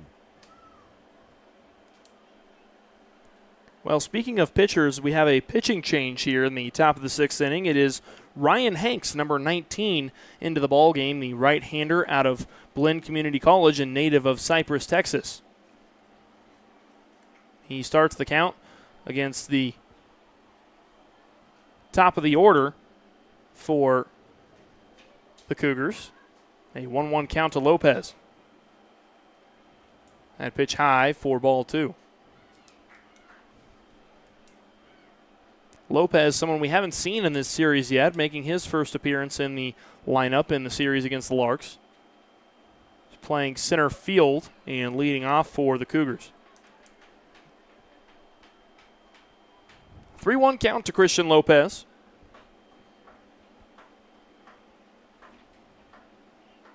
That pitch finds the edge of the zone for strike 2.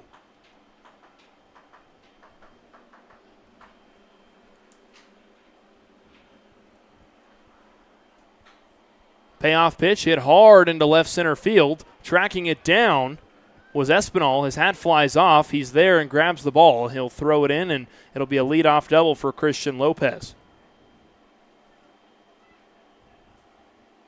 Lopez was a game-time decision today, and so we didn't actually know until he came out on the field to lead off for the Cougars whether or not he was going to play in tonight's game. And that's his second time getting on base now, so they've missed him for these first 2 games of the series, but he's came in and made an impact despite the Cougars being down right now. That'll bring up the left fielder, Matthew Shipley. He starts out the count 0-1.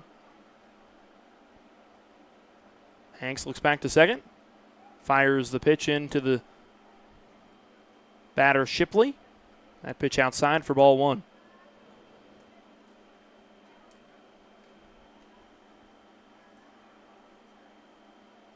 One ball and 1 strike to Matthew Shipley. The pitch. Hit into shallow right field. There tracking it down is Wilbert Espinal. It makes its way past the second baseman, and that will score Christian Lopez for the Cougars' second run of the night. That will cut down the Larks' lead to just 7.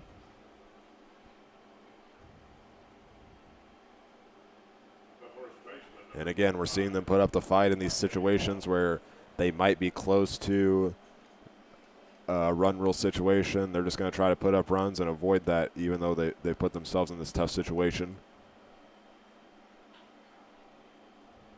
So an RBI single for Matthew Shipley. That brings up the first baseman, Riley Hall, who will start out the count 0-1 after fouling off the first pitch. Hanks fires the 0-1. That ball is popped up way into the air. Tracking it down is center fielder Caleb Duncan, who makes the catch for out number 1 of the inning. The shortstop, number 6, Finn O'Connor. That brings up the shortstop, number 6, Finn O'Connor, who secured the final out of the 5th inning for the Cougars. First pitch to O'Connor drops its way into the zone for strike 1. 4 hits on 2 runs tonight for the Cougars. As for the Larks, it's been 11 hits on 9 runs. A half-hearted swing is in there for strike 2.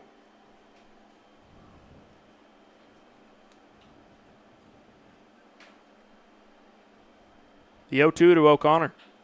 That pitch hit to the second baseman, Babcock, who fires it over to Stokes, who couldn't grab the ball. It was a error for Babcock, who kind of overthrew the ball there on that particular play. And what should have been a routine play for the Larks ends up being an E5 on Jackson Babcock.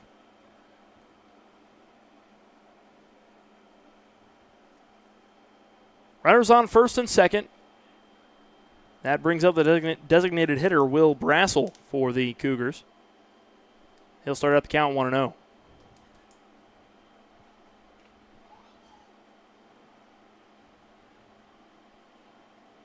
The pitch from Hanks is popped up and out of play. Will go over the top of the Cougars' dugout.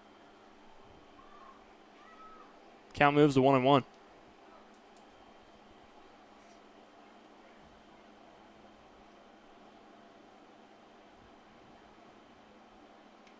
The umpire points back to Hanks. Now the pitch. That one chopped foul down the first base line. Brassel now faces a 1-2 count.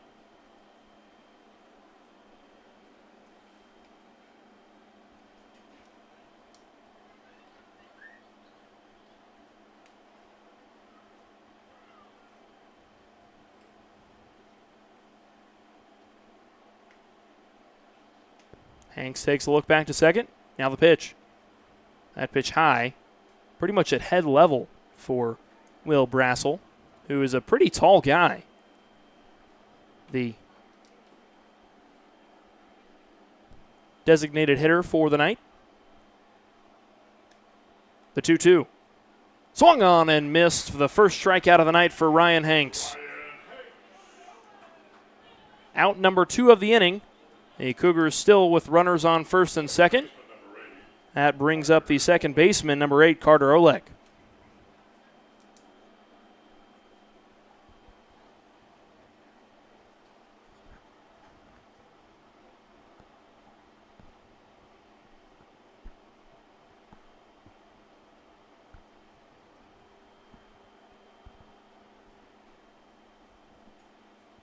Hanks fires the first pitch of the at-bat.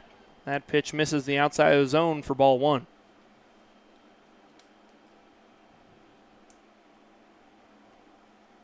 Olek wearing his green batting gloves, twirling his bat. The pitch is swung on and missed. 1 ball and 1 strike to Olek.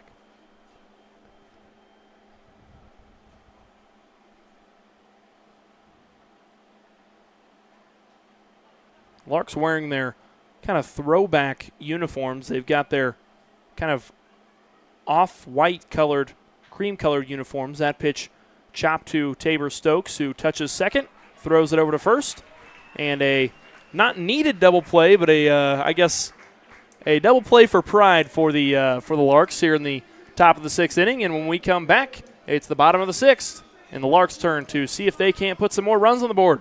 Don't go anywhere. You're watching Larks Baseball on the Larks Network.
Designated hitter number 2, Trent Baker. We welcome you back to Larks Park. It's the 2-hole hitter, Trent Baker, leading things off here in the bottom of the 6th inning. First pitch is swung on and missed, and it's Trey Watson still out on the mound for the Cougars. That pitch swung on and missed, and Trent Baker will start the count at 0-2.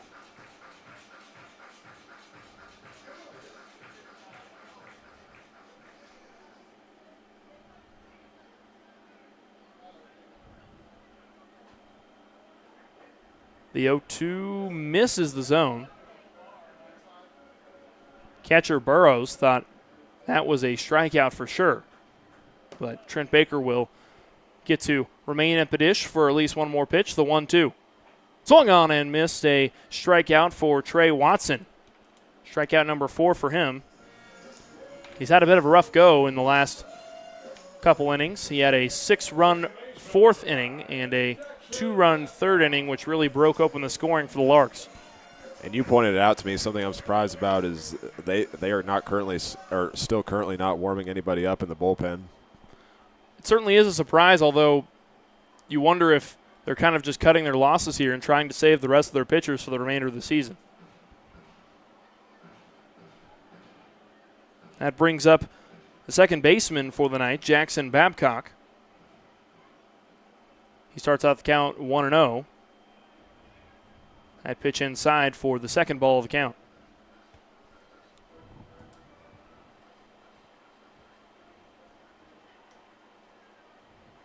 The 2-0 pitch to Babcock.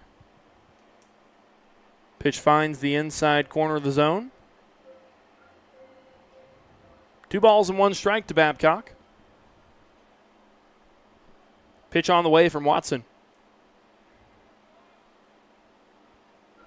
That pitch couldn't quite make its way into the zone. Burrows tried to frame it up real pretty for the home plate umpire, but was not able to sell the strike. Now the 3-1. That pitch hit hard into right field. Backing up is Roberts. That ball's out of here. The third home run on the night for the Larks. Jackson Babcock with a solo shot. The Larks lead it 10-2. Showing off his power at the plate once again. Just saw it go right down the middle and then drilled it into right field. All Larks home runs have gone to that part of the field tonight, so they're starting to read the pitching really well. Again, the Cougars still have not changed from their starter, Trey Watson, and it's working out for the Larks. It's been an excellent display of offense for this Larks team so far tonight. And it looks like finally there's motion in the Cougars bullpen.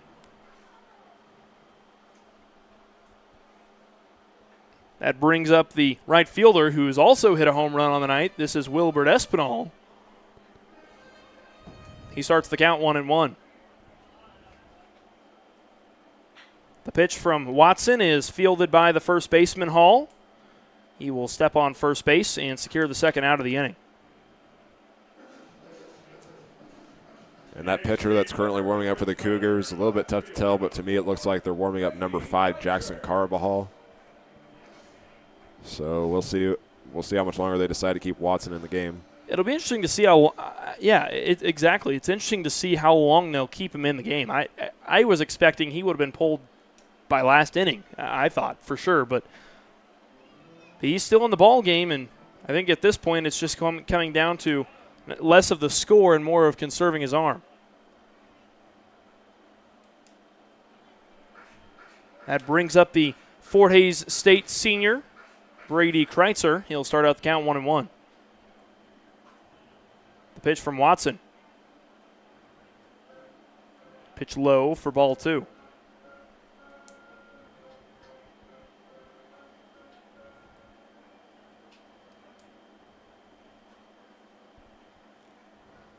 Kreitzer takes a hack at the 2-1. He wanted all of that pitch and couldn't quite connect with it.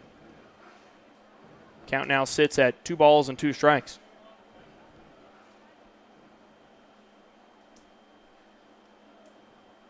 Watson kicks and deals. That pitch hit hard into center field. Backing up is Lopez. That ball's out of here. The second home run of the inning, the 4th of the night. Brady Kreitzer goes yard this time.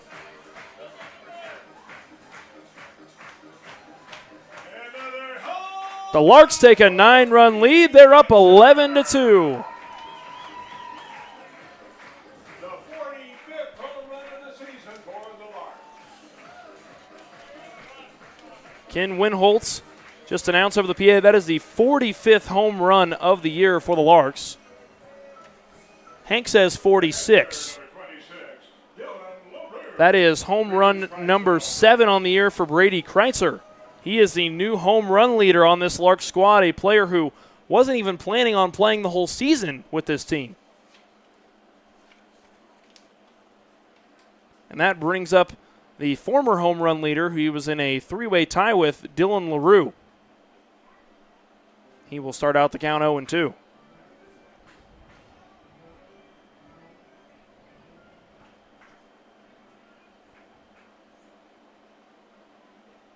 Watson delivering the 0-2. Swung on and missed. A drop third strike. Burrows will fire it over to first base. Hall's there to step on the bag and secure the third out of the inning. When we come back, it's the top of the 7th. The Larks with a 2-run bottom of the 6th. They lead it 11-2 here on the Larks Network.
We welcome you back to Larks Park. I'm going to turn the play-by-play duties back over to Hank. Hank, over to you.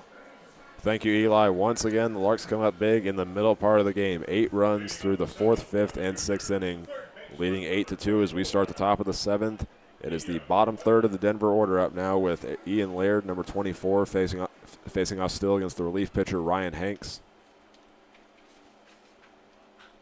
And he will take a hard hit at the first pitch, and this one will land out of play as Kreitzer was still trying to make an effort for it, and the count is 0-1 to the third baseman. Well, the Larks just 1 run away now from securing a run rule victory. If they can get 1 run on the bottom of the 7th inning, they can have an early night home this evening. It's been a pretty quick and efficient game so far from both squads, really, as it's only 7:53 p.m. here in Hays, Kansas.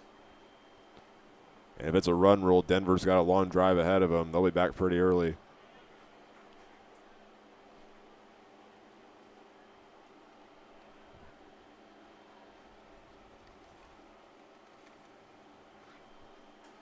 One-two count now to the junior from Dakota Wesleyan. And he hits a fly ball into left field. Kreitzer sprinting after it. And that one will land in front of him. He couldn't get there in time. It is a leadoff single for Laird. I'm a little bit surprised Kreitzer didn't get under that ball. He's got wheels on him. We've seen it before. I just think I wonder if Kreitzer kind of misjudged the ball as it came out of the air and thought he had a little bit more time to get to the ball and just didn't get there in time and didn't want to overrun the ball. And so he ended up just kind of letting up on it and allowed him to get to first base as opposed to getting extra bases on an error. 8th batter in the order up now for the Cougars. That is number 30, Cameron Barrows. He will start with a 1-0 count. Barrows, the high school senior from Highlands Ranch, Colorado. That's a Dodge City Community College commit. 1-0 count to him. And here comes the next pitch. This one's a chopper that will go into foul territory. Rios almost got a hold of it. And now the count is 1-1. Well, Larks looking to secure the season, well, not season series, but the series against the Cougars tonight. And then tomorrow night, they get to play the Dodge City A's in what's going to be a pretty good matchup. I'm excited to see those two teams go at it as it'll be the last game of the regular season for the Larks, and it will be kind of a preview for the NBC World Series as the Dodge City A's is a team who's gotten a bid to go to the NBC World Series along with the Larks. So it'll be interesting to see if those two teams get to meet at all during the NBC World Series. To RMBL foes.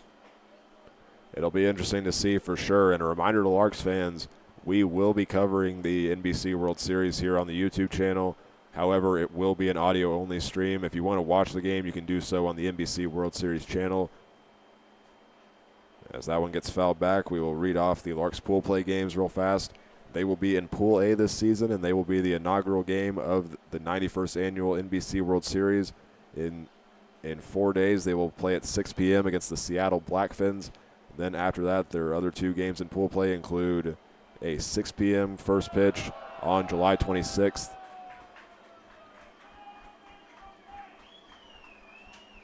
I was reading that off. What happened right there? I think what happened is one of the coaches got nailed, and he looks to be all right.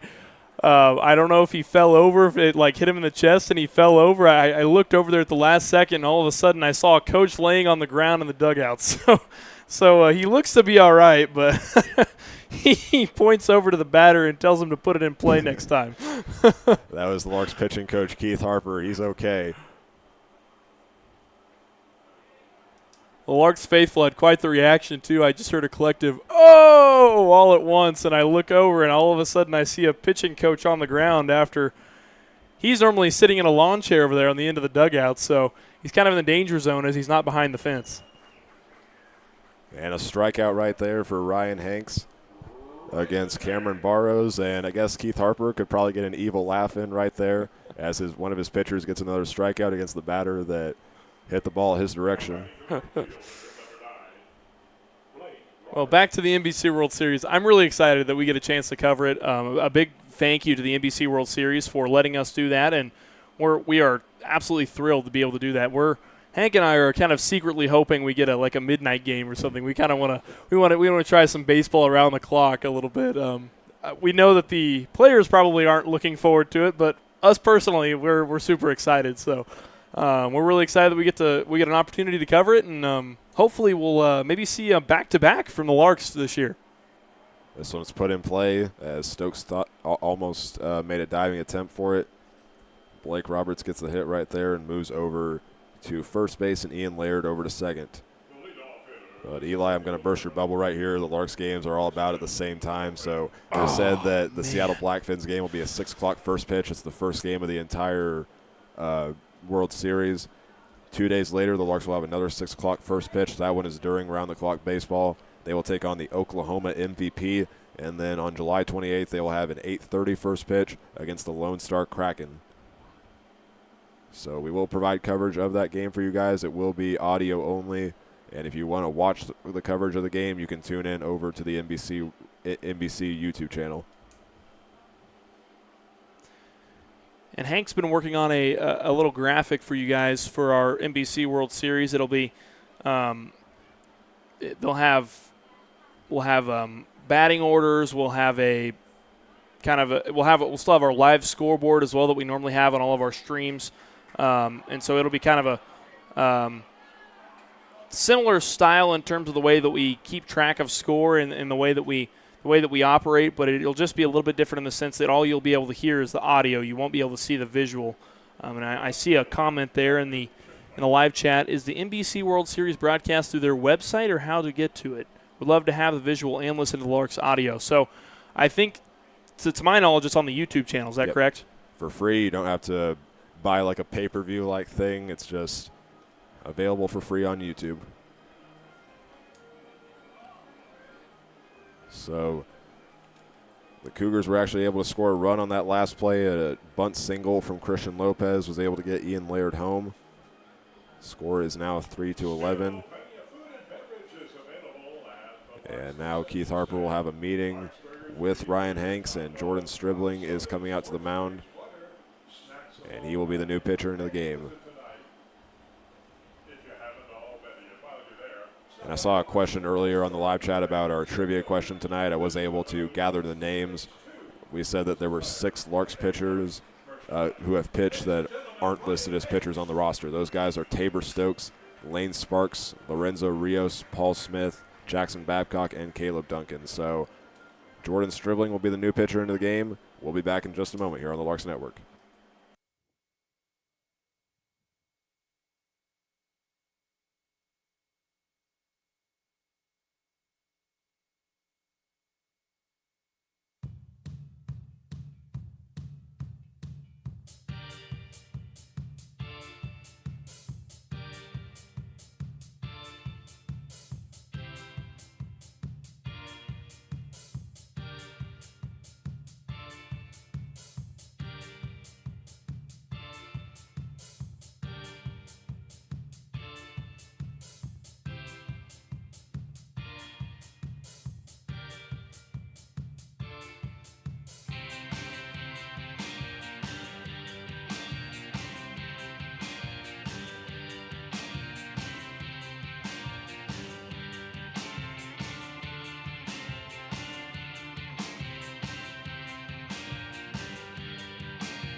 So as Ryan Hanks exits the game, the Larks make the change on the mound, bringing in the freshman from Dallas, Texas, Jordan Stribling, who has made the most appearances on the mound this season with 12. This will be number 13, as he has 1 out and 2 runners on base as the Larks lead by 8. Starting with a 1-0 count against the left fielder Matthew Shipley.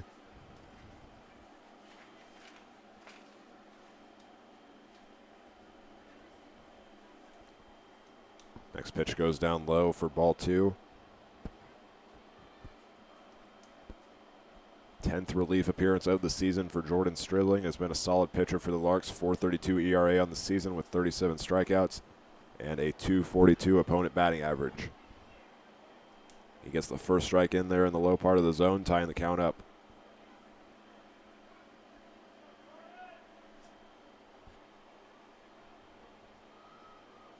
Stribling takes a look back at second. Standing there is number 9, Blake Roberts. And next pitch gets in the zone for strike 2. Well, so far it seems like Stribling means business right now. He's looking pretty good out there on the mound.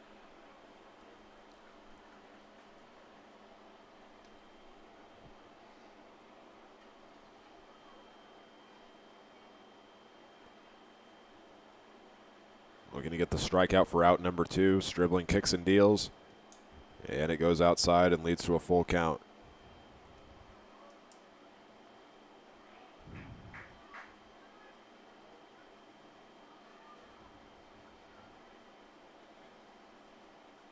Payoff pitch is put in play down the first base line, and that's going to bring a run home for the Cougars as Roberts rounds third. And stopping over at third is Christian Lopez. Second RBI single of the night for number 11, Matthew Shipley, and it makes the score 11-4. Well, a nice knock there for Matthew Shipley. Was able to get it down the first base line, rolled it all the way down there, squeaked it right past Lorenzo Rios, and it was a nice little knock there for him and keeps the Cougars a little rally going on here in the top of the 7th alive. They've secured 3 runs here in the last 2 innings. Third batter in the order now for the Cougars is number 25, Riley Hall. First pitch in there for strike 1.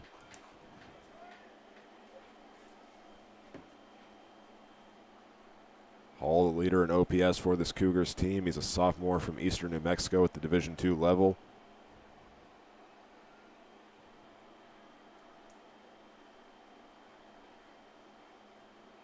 One goes to the plate, and a swing and a miss. 2 strikes to Riley Hall,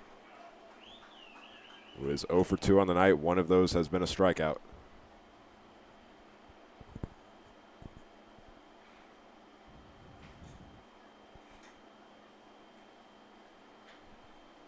Fouled away, and Riley Hall staying alive, still just 1 out in the inning, as the Cougars have put up two in the inning, making it a little bit harder for the Larks to try to get another run rule in this series. They've already gotten 1 in the first game.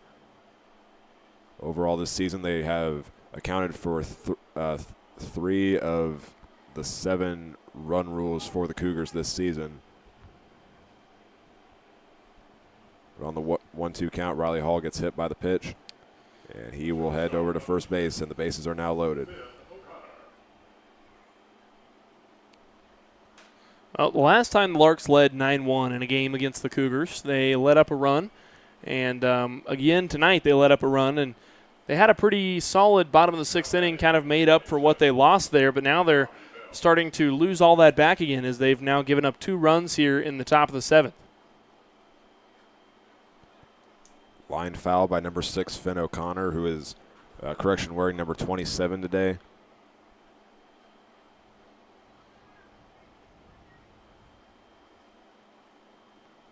He works with the bases loaded, and there's only 1 out. At third is Christian Lopez, second is Matthew Shipley, and Riley Hall is at first. Pitch goes outside for ball 1.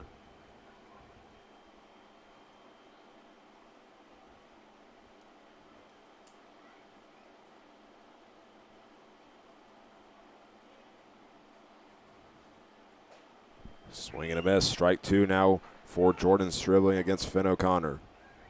Well, he's certainly got his work cut out for him now. He's got to secure this out and then see if he can't get another out in order to be on a little bit of damage control here in this inning.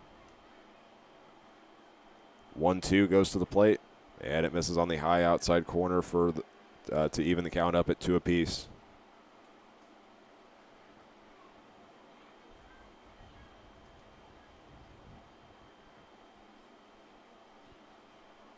LaRue positions his glove down low. This one will bounce foul and keep the count even.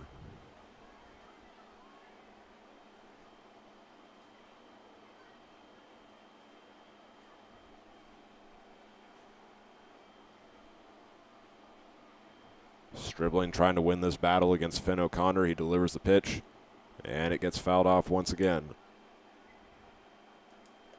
7th pitch of the at-bat coming up next to the sophomore out of Monterey Peninsula.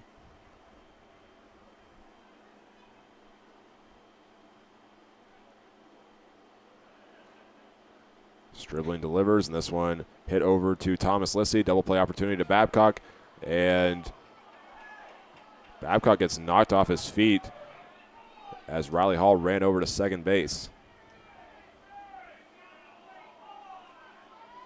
Larks fans yelling at the umpires, saying that the runner at first should be called out because I want you to correct me if I'm wrong on this. If they slide in when they're out to knock the guy off when they're in the base path, does that mean that the runner at first is out? So the way that you have to do this, it's such a weird situation right now because the courtesy actually is to slide so that you're not in the way of the throw. And there's kind of a little bit of a double-edged sword there because when you slide into second base, there's also the potential and or you could maliciously knock someone off the second base in order to throw off their throw. Now, the other side of that is if he's standing up and he doesn't get out of the base path, now you can't throw down to first base. So it's kind of a double-edged sword there. I don't exactly know what they're going to call here because unless there was like true malicious intent, I don't really know what they can do there. They could call the runner at first out, but I don't know. It's so hard. There's so many theoreticals here, so many what ifs. I think the one thing they could do here is throw the runner out that was at second. I think that's the only thing you could technically do in this situation is throw the guy out that slid into second the way that he did. So Frank Leo just got done talking with the home plate umpire Coleman Westhoff, and they are going to let Finn O'Connor stay at first base. And a runner did score on that prior play with Christian Lopez for the 5th run of the game for the Cougars.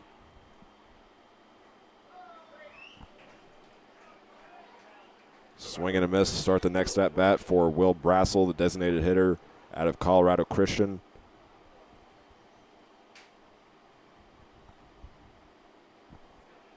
Next pitch misses on the outside for ball 1. Large strike zone, as Eli pointed out. Will Brassel's got a lot of height on him, and I actually looked it up while you were calling the game, and according to the Colorado Christian website, he's listed at 6'5". Wow, that is a tall guy over there on the plate. I mean, a lot of baseball players are usually fairly tall, but I saw him up to the plate, and I was like, oh, my gosh, that guy's a giant. So certainly a pretty big target and a pretty big strike zone, as you pointed out.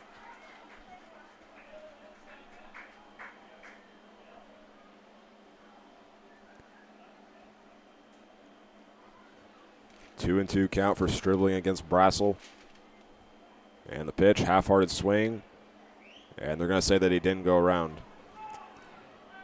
I'm almost half surprised they didn't call that a swing, only because I could see them trying to give a makeup call to the Larks there, but no swing is the ruling. Payoff pitch as the runner goes to second. It's a swing and a miss, and the Larks able to retire the side, but the Cougars put up 3 runs that inning. And now we go to the bottom half of the 7th. Larks still up by 6. We'll be back in just a moment.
Before we start the bottom of the 7th inning, we just want to give a shout out to today's game sponsors, Meyer Electric, Ellis Estates, and Bruckner's Mack and Volvo.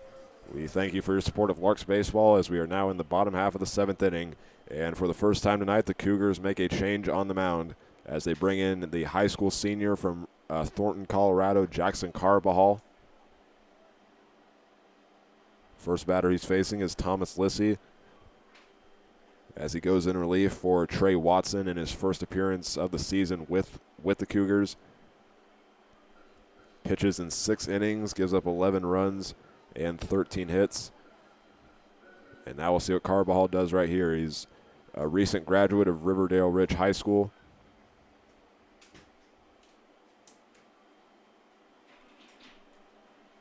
And now the count moves to 2-0.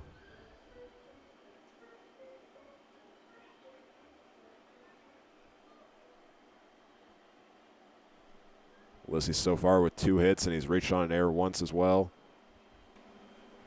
Count now moves to 3-1 for the third baseman.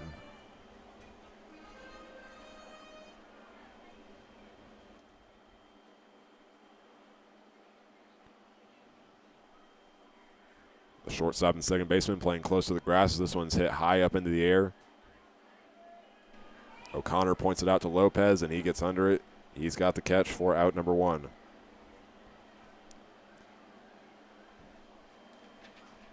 Well, I'm a little bit surprised they waited this long to make the pitching change. It makes sense that they make the pitching change now in this point of the game with the fact that they're now only trailing 6 runs. It's certainly within a lot more within reach than it was at one point for them. I'm just surprised they waited this long. I think if they would have made this change in the 5th inning, this game could look a lot different right now. Unless this has been their system recently, because in these recent games, they've had their pitchers go for this long. I wonder if that's just how they want to keep things rolling and not throw them off, especially because they're just giving guys the experience at this point in the season. And on a 1-0 count, Caleb Duncan hits it into center field. First hit of the inning as he stands over at first base.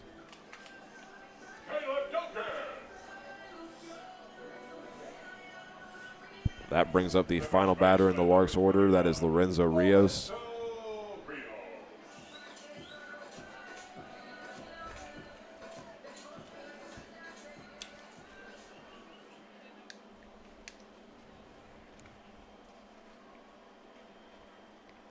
The pitch goes to the plate, and it catches the low outside corner for strike 1. This is Carbajal's 5th appearance on the season for the Cougars. He's pitched in 6 1/3 innings so far on the year. .310 opponent batting average for him, 4 strikeouts on the season. And this one put in play over to the first baseman as Hall fields it. Duncan runs over to second, and there's now 2 away.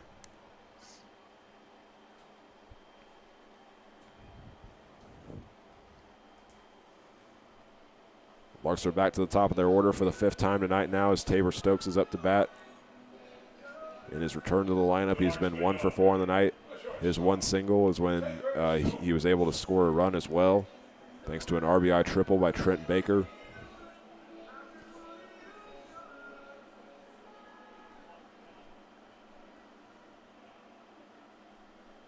Carbajal will step off the mound and will get set to throw the next pitch.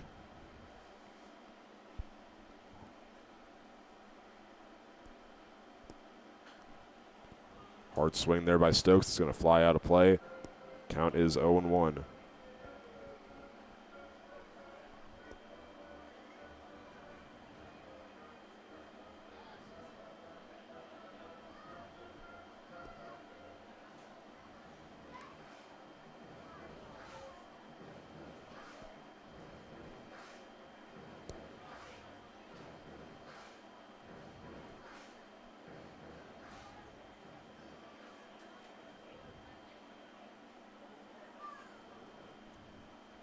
After Stokes, it'll be Trent Baker and Jackson Babcock. Carbajal takes a look back at second and delivers. Just missing on the inside part of the zone for the first ball of the at-bat.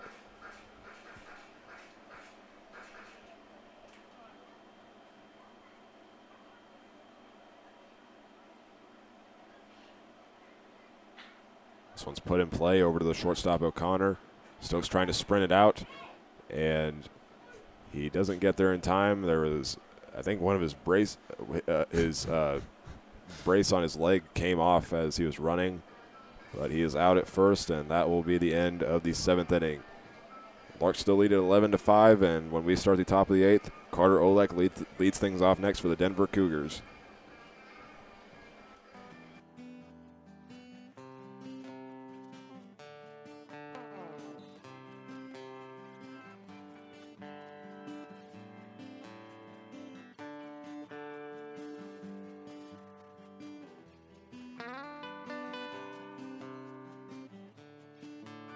So join me down at the old ballpark.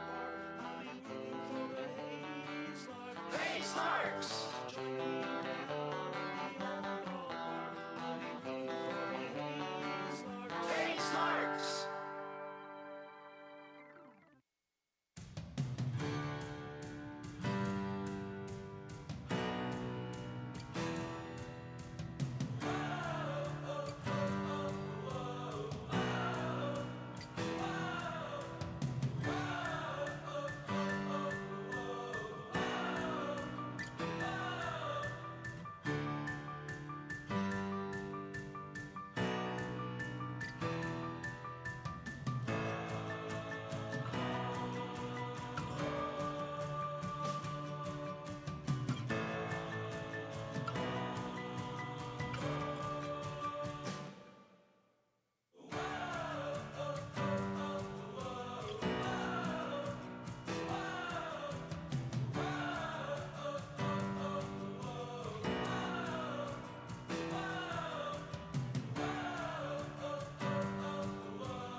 Carter Olek leads off the top of the 8th inning as Jordan Stribling returns to the mound for the Larks. Still leading 11-5. Another late push again by the Denver Cougars. We're once again in the same score to say the least. 9-1. Backs against the wall for the Larks to get another potential run rule. They come storming back, and they're giving themselves an opportunity here late. They are, and it's going to be interesting finish of this one. I'm very intrigued to see how the Larks handle this, because the last time we saw this happen, I really thought that the Cougars were going to pull back into it. Thankfully, they had a big enough lead that it wasn't within reach for the Cougars. But if that game was any closer than it was, it would have been a completely different story for the Larks. Next ball takes a bounce in the dirt. 3-1 count to Carter Olek.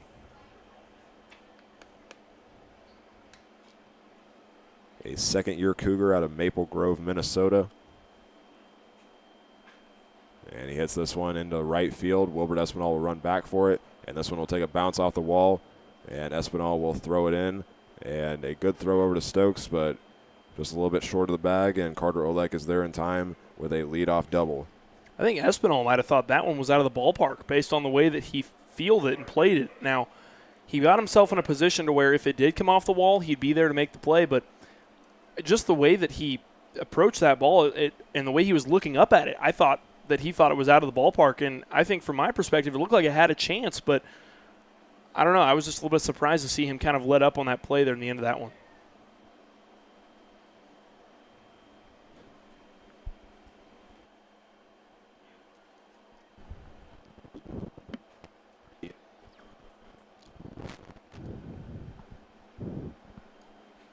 Ian Laird will be the next batter up for the Cougars. He starts with a 1-0 count, runner in scoring position, trailing by just 6. Stribling delivers the pitch, and it gets fouled back into the netting, count 1-1.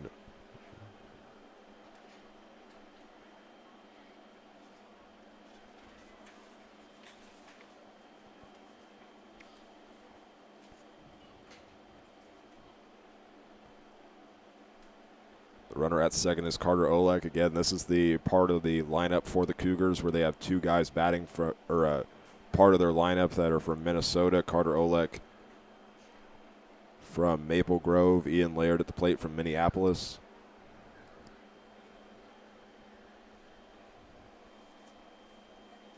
He faces a 1-2 count. Stribling looking to get his second strikeout of the day.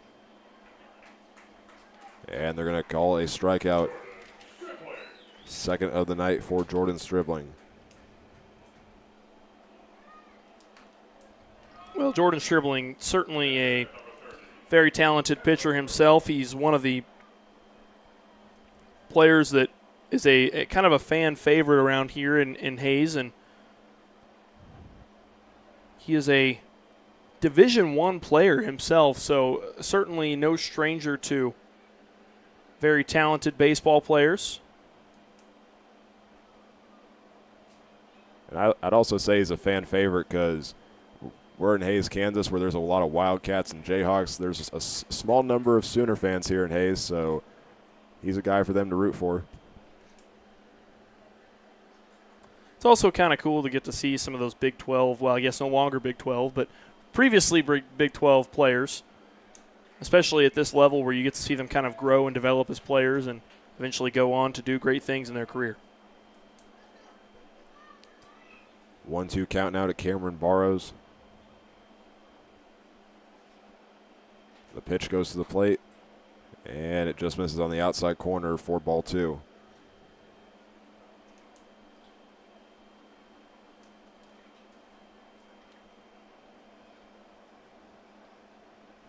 Stribling looks at second, delivers, and another one just misses low. Second full count of the night for Cameron Barrows, who has been struck out 3 times at the plate tonight. He's been trying to find that same spot a couple times, back-to-back there on that same pitch, and couldn't quite find the zone. And it gets into the zone. The curveball on the inside. 4 strikeouts to Barrows on the night, and third of the game for Jordan Stribling. That was a great-looking pitch. I'm sure Barrows thought for sure that was going to hit him. I actually saw him turn his back a little bit, and then all of a sudden the pitch curves right into the strike zone, and Stribling secured his 3rd strikeout of the night. A good-looking pitch, too. Denver got a runner in scoring position to start the game. They now have 2 strikeouts following after that, so Blake Roberts is who they're going to rely on to keep the inning going. He swings and misses at the first pitch for strike 1.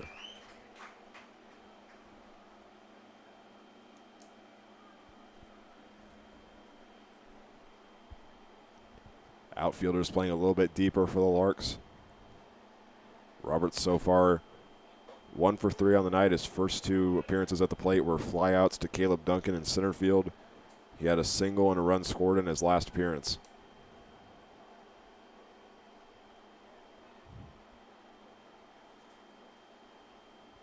The 1-1 goes to the plate, and it just takes a bounce, tying the count up at 2-1.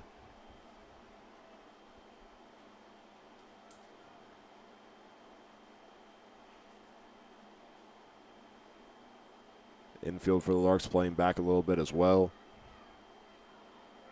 as Roberts held back a little bit, but it's in the zone for strike 2.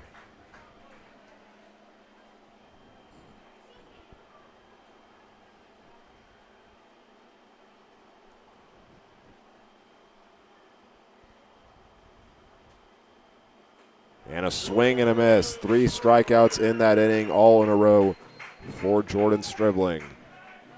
It is time for the bottom half of the 8th inning. The Larks will have 2-3-4 up next, led off by Trent Baker, trying to build on their lead and looking to get their 6th sweep of the season. We'll be back in just a moment here on the Larks Network.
Trent Baker, Jackson Babcock, and Wilbert Espinal up next for the Larks as we start the bottom of the 8th inning.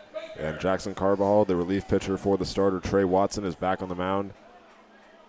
And the first hit by Baker, and again hits the top of the light pole, starting an 0-1 count as it goes into foul territory. It amazes me how many times all the different poles of Larks Park have been nailed this season. Seems like every single pole has had its turn this season. It's just those weird, like, coincidental things that just happen to happen in baseball. Baseball's such a unpredictable sport at times. 2-1 count with no outs to Trent Baker in the designated hitter spot after being the starter in last night's game, pitching for the first 5 innings. And he's now ahead with 3 balls in the count as another one misses on the outside.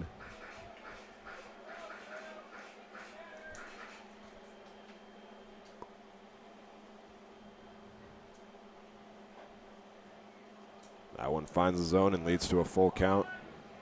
Second one of the night for Trent Baker. See if he can get another big hit like the first one, where that was back in the 4th inning. He had an RBI triple on a full count and then scored as well. Payoff pitch to the plate, fouled back, and it keeps the count at 3-2.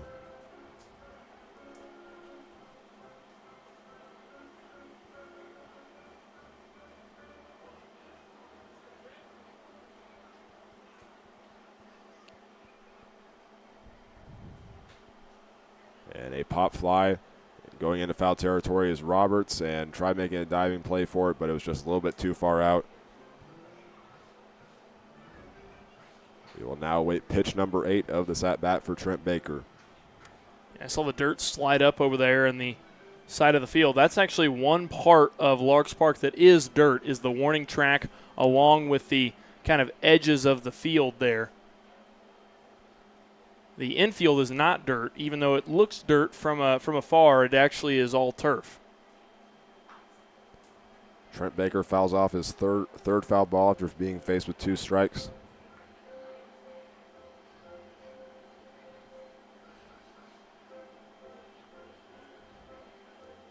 And, you know, I actually think that a lot of the players do prefer the turf because it's a little bit more predictable in terms of the way the ball moves, and sliding is a little bit more fun on turf too. It's a little bit easier to accomplish.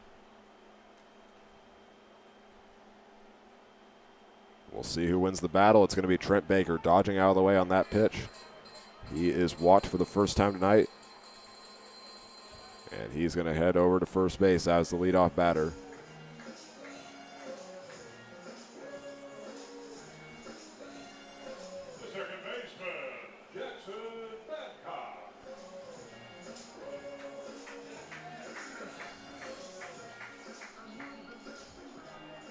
Jackson Babcock makes his fifth appearance at the plate tonight, as he'll await the first pitch after a throw back to first base. Trent Baker sliding back safely.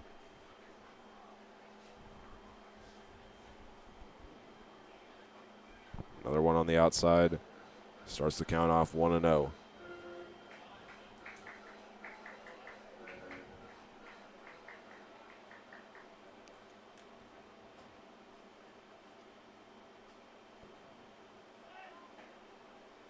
Inside pitch, and stealing second base is Trent Baker. Well, he started sliding probably almost a third of the way away from the bag, probably close to 30 feet out, and he just flew. I've never seen someone, it was almost like he was on a slip and slide in a way. He just kept sliding. He didn't stop, and he got his way right into that bag. The last pitch was called a strike, count 1-1. And Baker's going to try to steal third as well, and he might be able to get home. Jackson Babcock puts it down the first base line, and Baker will run home safely. And Babcock was not tagged. He's going to be safe at second. Well, Jackson Babcock almost he knew that he made a mistake when he ran over to second, but because of the throw that came in from right field, Babcock was kind of able to dodge the tag in a way, and Babcock was able to easily make his way into second base. And a nice little RBI double there for Jackson Babcock. Swing and a miss there by Wilbert Espinal to start his at-bat.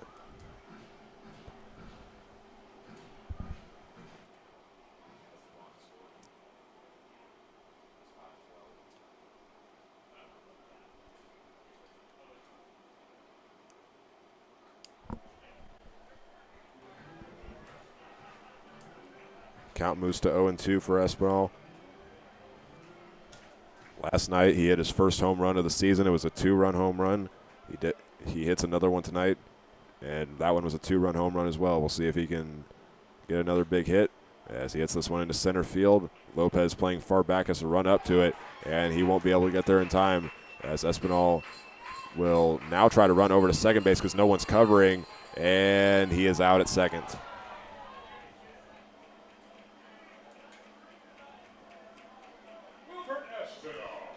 I don't know. That was close there. I'm a little bit surprised Espinal elected to go for second base on that particular play, even despite the fact that no one was covering, because of just where people were located on that play. But props to the center fielder for making that throw in time to tag out Espinal there. It's one of those high-risk, high-reward situations. Thought he could outrun I think that was the second baseman that was the one that made the catch and tagged him out. But now a change is going to be made on the mound here for the Cougars. We will see who they bring in when we come back.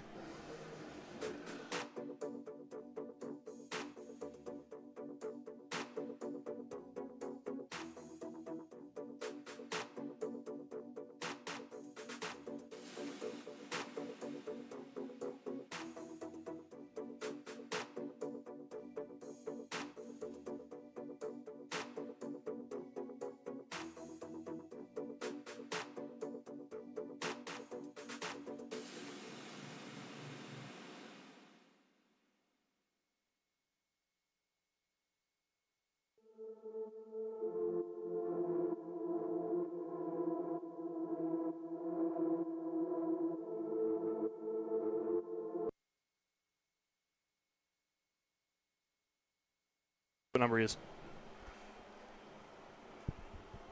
So the Cougars do not make a change on the mound. So what happened was the second baseman kind of took a little bit of a knock from Espinal on the tag on that play. And so what they ended up doing is they moved the left fielder, Shipley, who has previously played second base for the Cougars in this series. They moved him to second base, and then now it's number 15 in for the Cougars playing left field. He came off the bench, and that is Dylan Whitfield, who we've seen in this series as well. He played center field last night. Next batter up for the Larks is Brady Kreitzer on a 1-1 count. He will have to duck down, and it ties the count up with 2 balls.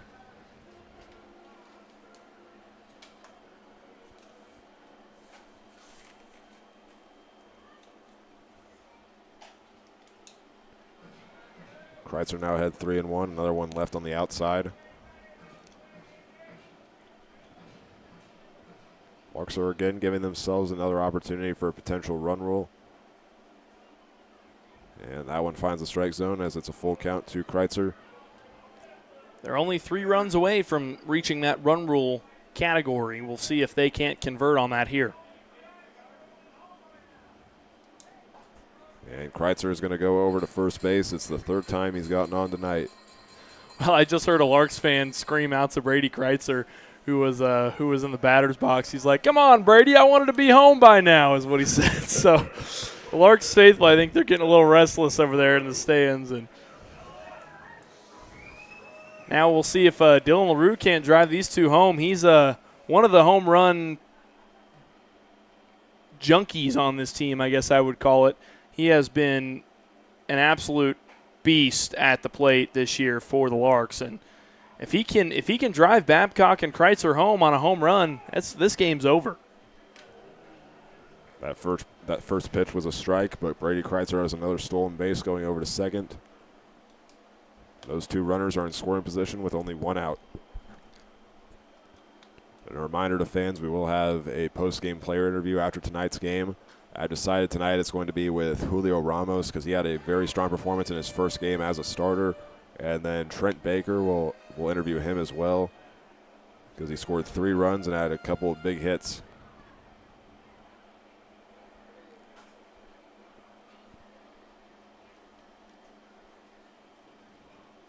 Oh, 2 on the way. This one fouled off. Dylan LaRue staying alive.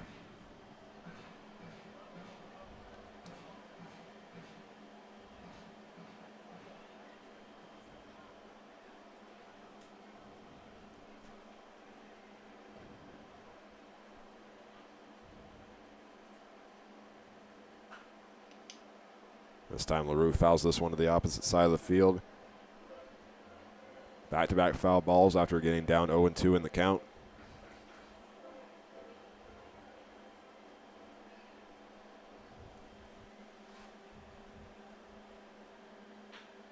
And this one rolls down the third base line and goes foul. LaRue showing some fight as he's trying to get those 2 runners home for the Larks. He's got 2 really speedy guys on second and third base, especially second base with Brady Kreitzer. So really a single could drive Kreitzer home if it's hitting the right spot on the field. And a swing and a miss. There's 2 away now here in the bottom of the 8th.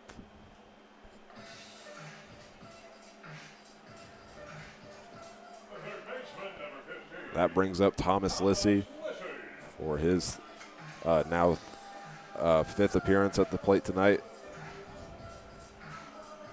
He's got 2 hits and a run recorded in this game. He's had a pretty nice outing tonight. I've thought he's been able to reach base quite a few times, even despite them not necessarily being hits. A walk, a hit, whatever it takes to get on base, that's what matters in this game, and it just shows the plate discipline that Thomas Lissy has been able to accomplish tonight. This one's popped up high into the air. It's going to be tracked down by Riley Hall in foul territory. Then has to backpedal, but then he makes the catch for out number 3. The Larks are 3 outs away from getting the sweep. We will have the final inning for you when we come back.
If the Larks get 3 outs right here, it'll be their 3rd straight sweep in a row, as they'll send Jordan Stribling back to the mound to face the top of the order for the Denver Cougars. It is Christian Lopez, Matthew Shipley, and Riley Hall.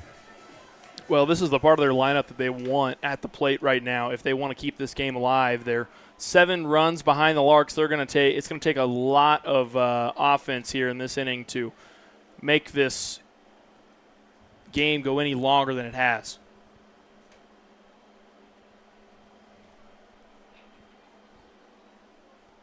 One 0 on the way to the plate, and it just misses the zone as Christian Lopez is ahead 2-0. He's had a good night tonight as he makes his first appearance of the series. He was walked in his first appearance. In his last 2, he's gotten a double and a bunt single. Overall, he's got 3 runs in tonight's game. He hits this one over to Tabor Stokes, and on the run gives it to Lorenzo Rios. The Larks have out number 1 here in the 9th inning.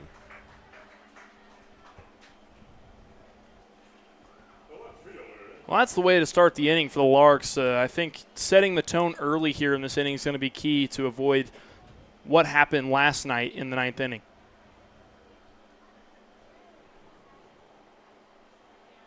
Matthew Shipley, who has also had back-to-back hits for the Cougars, now up, swinging and missing at the first pitch. He is down 0-1.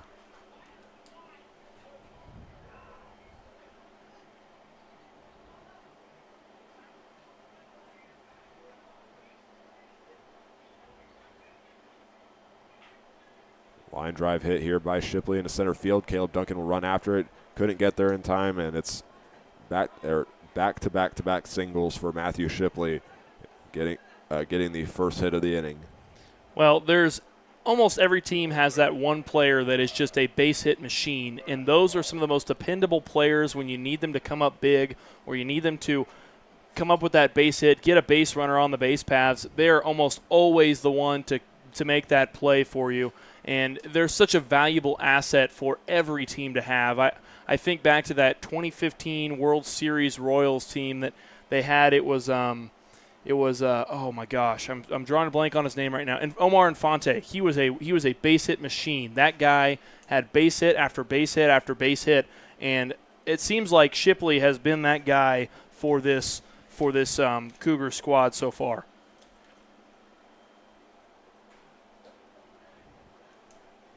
Another pitch missing on the outside, ties the count up 2-1. What you just said right there, that is a name that I have not heard in years. He's a Royals legend. That entire team was just stacked. It was Larks have an opportunity for a double play, and it's in time. And it's a 3rd sweep in a row for the Hayes Larks. As they get out number 3, they win it by a final score of 12-5. Well, that is the way to close out the game. Just like that, they convert on the double play, and man, I mean, it was a pretty nice evening for the Larks tonight. A wonderful evening for baseball. 4 home runs. That is unreal to me. 4 home runs in the night.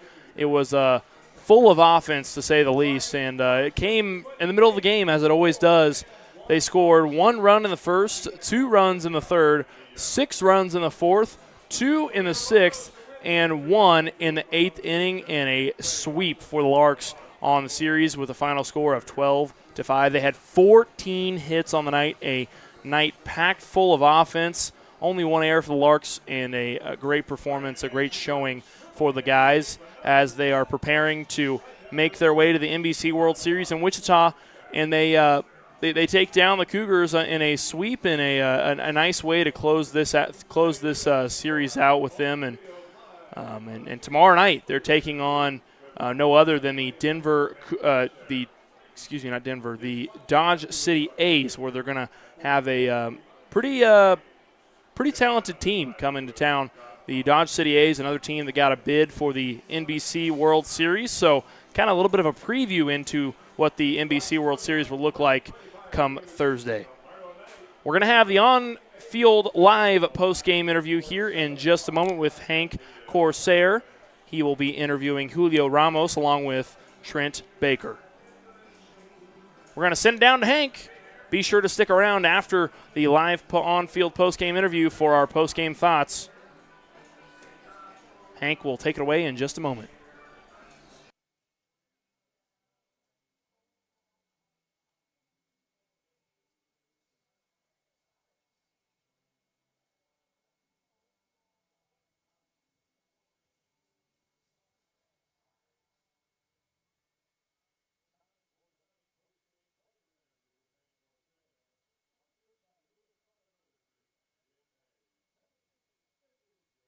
Thank you, Ken. I'm here first with Julio Ramos, who pitched 5 innings tonight, only giving up 2 hits and 1 run, and you had 7 strikeouts on the night. What was working for you?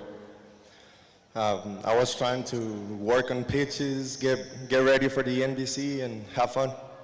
And this was your first start tonight after 11 relief appearances, so what different approach did you take tonight? You got to play with the pitch count. You got to be throwing strike first pitch and attacking them hitters. And this was your final time pitching at Larks Park for this season, so I just want to ask, what has this whole experience been like for you after you pitched 3 games at Lamar this season? You've showed off your talents all year, and now you found a new home at New Mexico State. No, it was amazing. I love all these people. I love pitching here, and Hayes is just super nice. Thank you, guys. Congrats on a great performance. Give it up for Julio Ramos. Now here with Trent Baker. In tonight's game, you had 2 hits and 3 runs. What was working for you? Just seeing the ball out front and good things happen. And for you guys as a team, you had 4 home runs in tonight's game. So what did you notice from the pitching tonight from the Cougars? Well, I thought they threw out some good arms, but I didn't hit any homers. But these guys back here, they're some pretty good ball players. So good things happen when they swing the bat. And for you tonight, what was the approach? Because last night you were the starting pitcher, and you're a 2-way player for this Larks team. So what approach? Just slowing the game down and just do what I do every time and just have fun. That's all it is. Congrats on a great performance. Give it up for Trent Baker. Well, we appreciate Hank for the live on-field post-game interview. We will have the post-game show here in just a moment, so be sure to stick around for that. Don't go anywhere.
That is 3 straight series for the Larks and 3 straight sweeps as they extend their winning streak to 13 now, getting the win tonight over the Denver Cougars by a final score of 12-5. As we welcome you into the post-game show, it was another strong performance with the batting, only this time around compared to the first 2 games.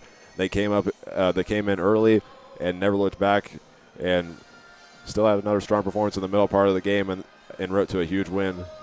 Yeah, they started out the game trailing the game, actually, after the Cougars came in with an early run in that first inning of play, and then the Larks broke open the scoring in that same exact inning, and then from there on out, it was all Larks baseball. 4 home runs on the night for the Larks. That is insane. I mean, what a performance from them. And tonight, the pitching had a strong performance. Julio Ramos made his first start in what was his final game pitching at Larks Park this season, and getting 7 strikeouts in 5 innings pitched. He had a very strong performance, and he faced some very tough Cougars batters because it was the batting that kept them in those later parts of the game where the Larks were very close to getting a run rule. Well, I was very impressed with Julio Ramos tonight. He played lights out in tonight's outing. That was some of the best pitching I've seen from him all season. And he was in a position tonight where he was a starting pitcher, a really kind of unfamiliar territory for him. He hasn't started for this Larks squad all season long. And the fact that he's able to just come into that position and show up and play as well as he's played all season long, I would argue even better than he's played all season long, right before the NBC World Series, that's got to feel good, especially knowing that his name is going to be called during that NBC World Series. I have no doubt in my mind. He's one of the better pitchers on this Larks squad, and it was good that the Larks could rely on him tonight to make the start and to show up for them. And I know what I'm about to say is tough to believe, but we only have one regular season game left on the year. And if you look at who it's against Dodge City, the other RMBL team that was able to clinch a bid to the NBC World Series. And it's the regular season finale for both teams going in, looking to get that win as kind of a little bit of a boost before they go down to Wichita. It's going to give every fan watching that game a preview of what's to come down in Wichita, and it should be an exciting matchup. It is going to be very interesting. I'm really excited to see how that game goes tomorrow night. I am really excited because this Dodge City team they're a good ball club. The fact that they got an NBC World Series bid is going to be kind of a preview for what the NBC World Series is going to look like for this Larks squad. They've been in really great form here at the end of the season. They're on a really big win streak right now as a team, and this is going to be a test before they get to go to Wichita, and it's not going to be a gimme by any means. We'll definitely see some two baseball teams that are going to have to compete with each other tomorrow night. That game is scheduled for a 7 o'clock first pitch here at Larks Park tomorrow night, and it should be a very exciting matchup. But for now, the Larks can celebrate their third straight sweep as they get the win over the Denver Cougars tonight, 12-5. Larks are now 28-4-1 on the year and 20-4 in RMBL play. And for the Cougars, they have now lost 4 in a row. They are 8-19 on the season and 8-16 in RMBL play. So the regular season finale will be tomorrow night, and it should be a great matchup. So thank you all for tuning in to tonight's broadcast. I'm Hank Corsair, and alongside me was Eli Blankenship, and we hope you have a great rest of your night.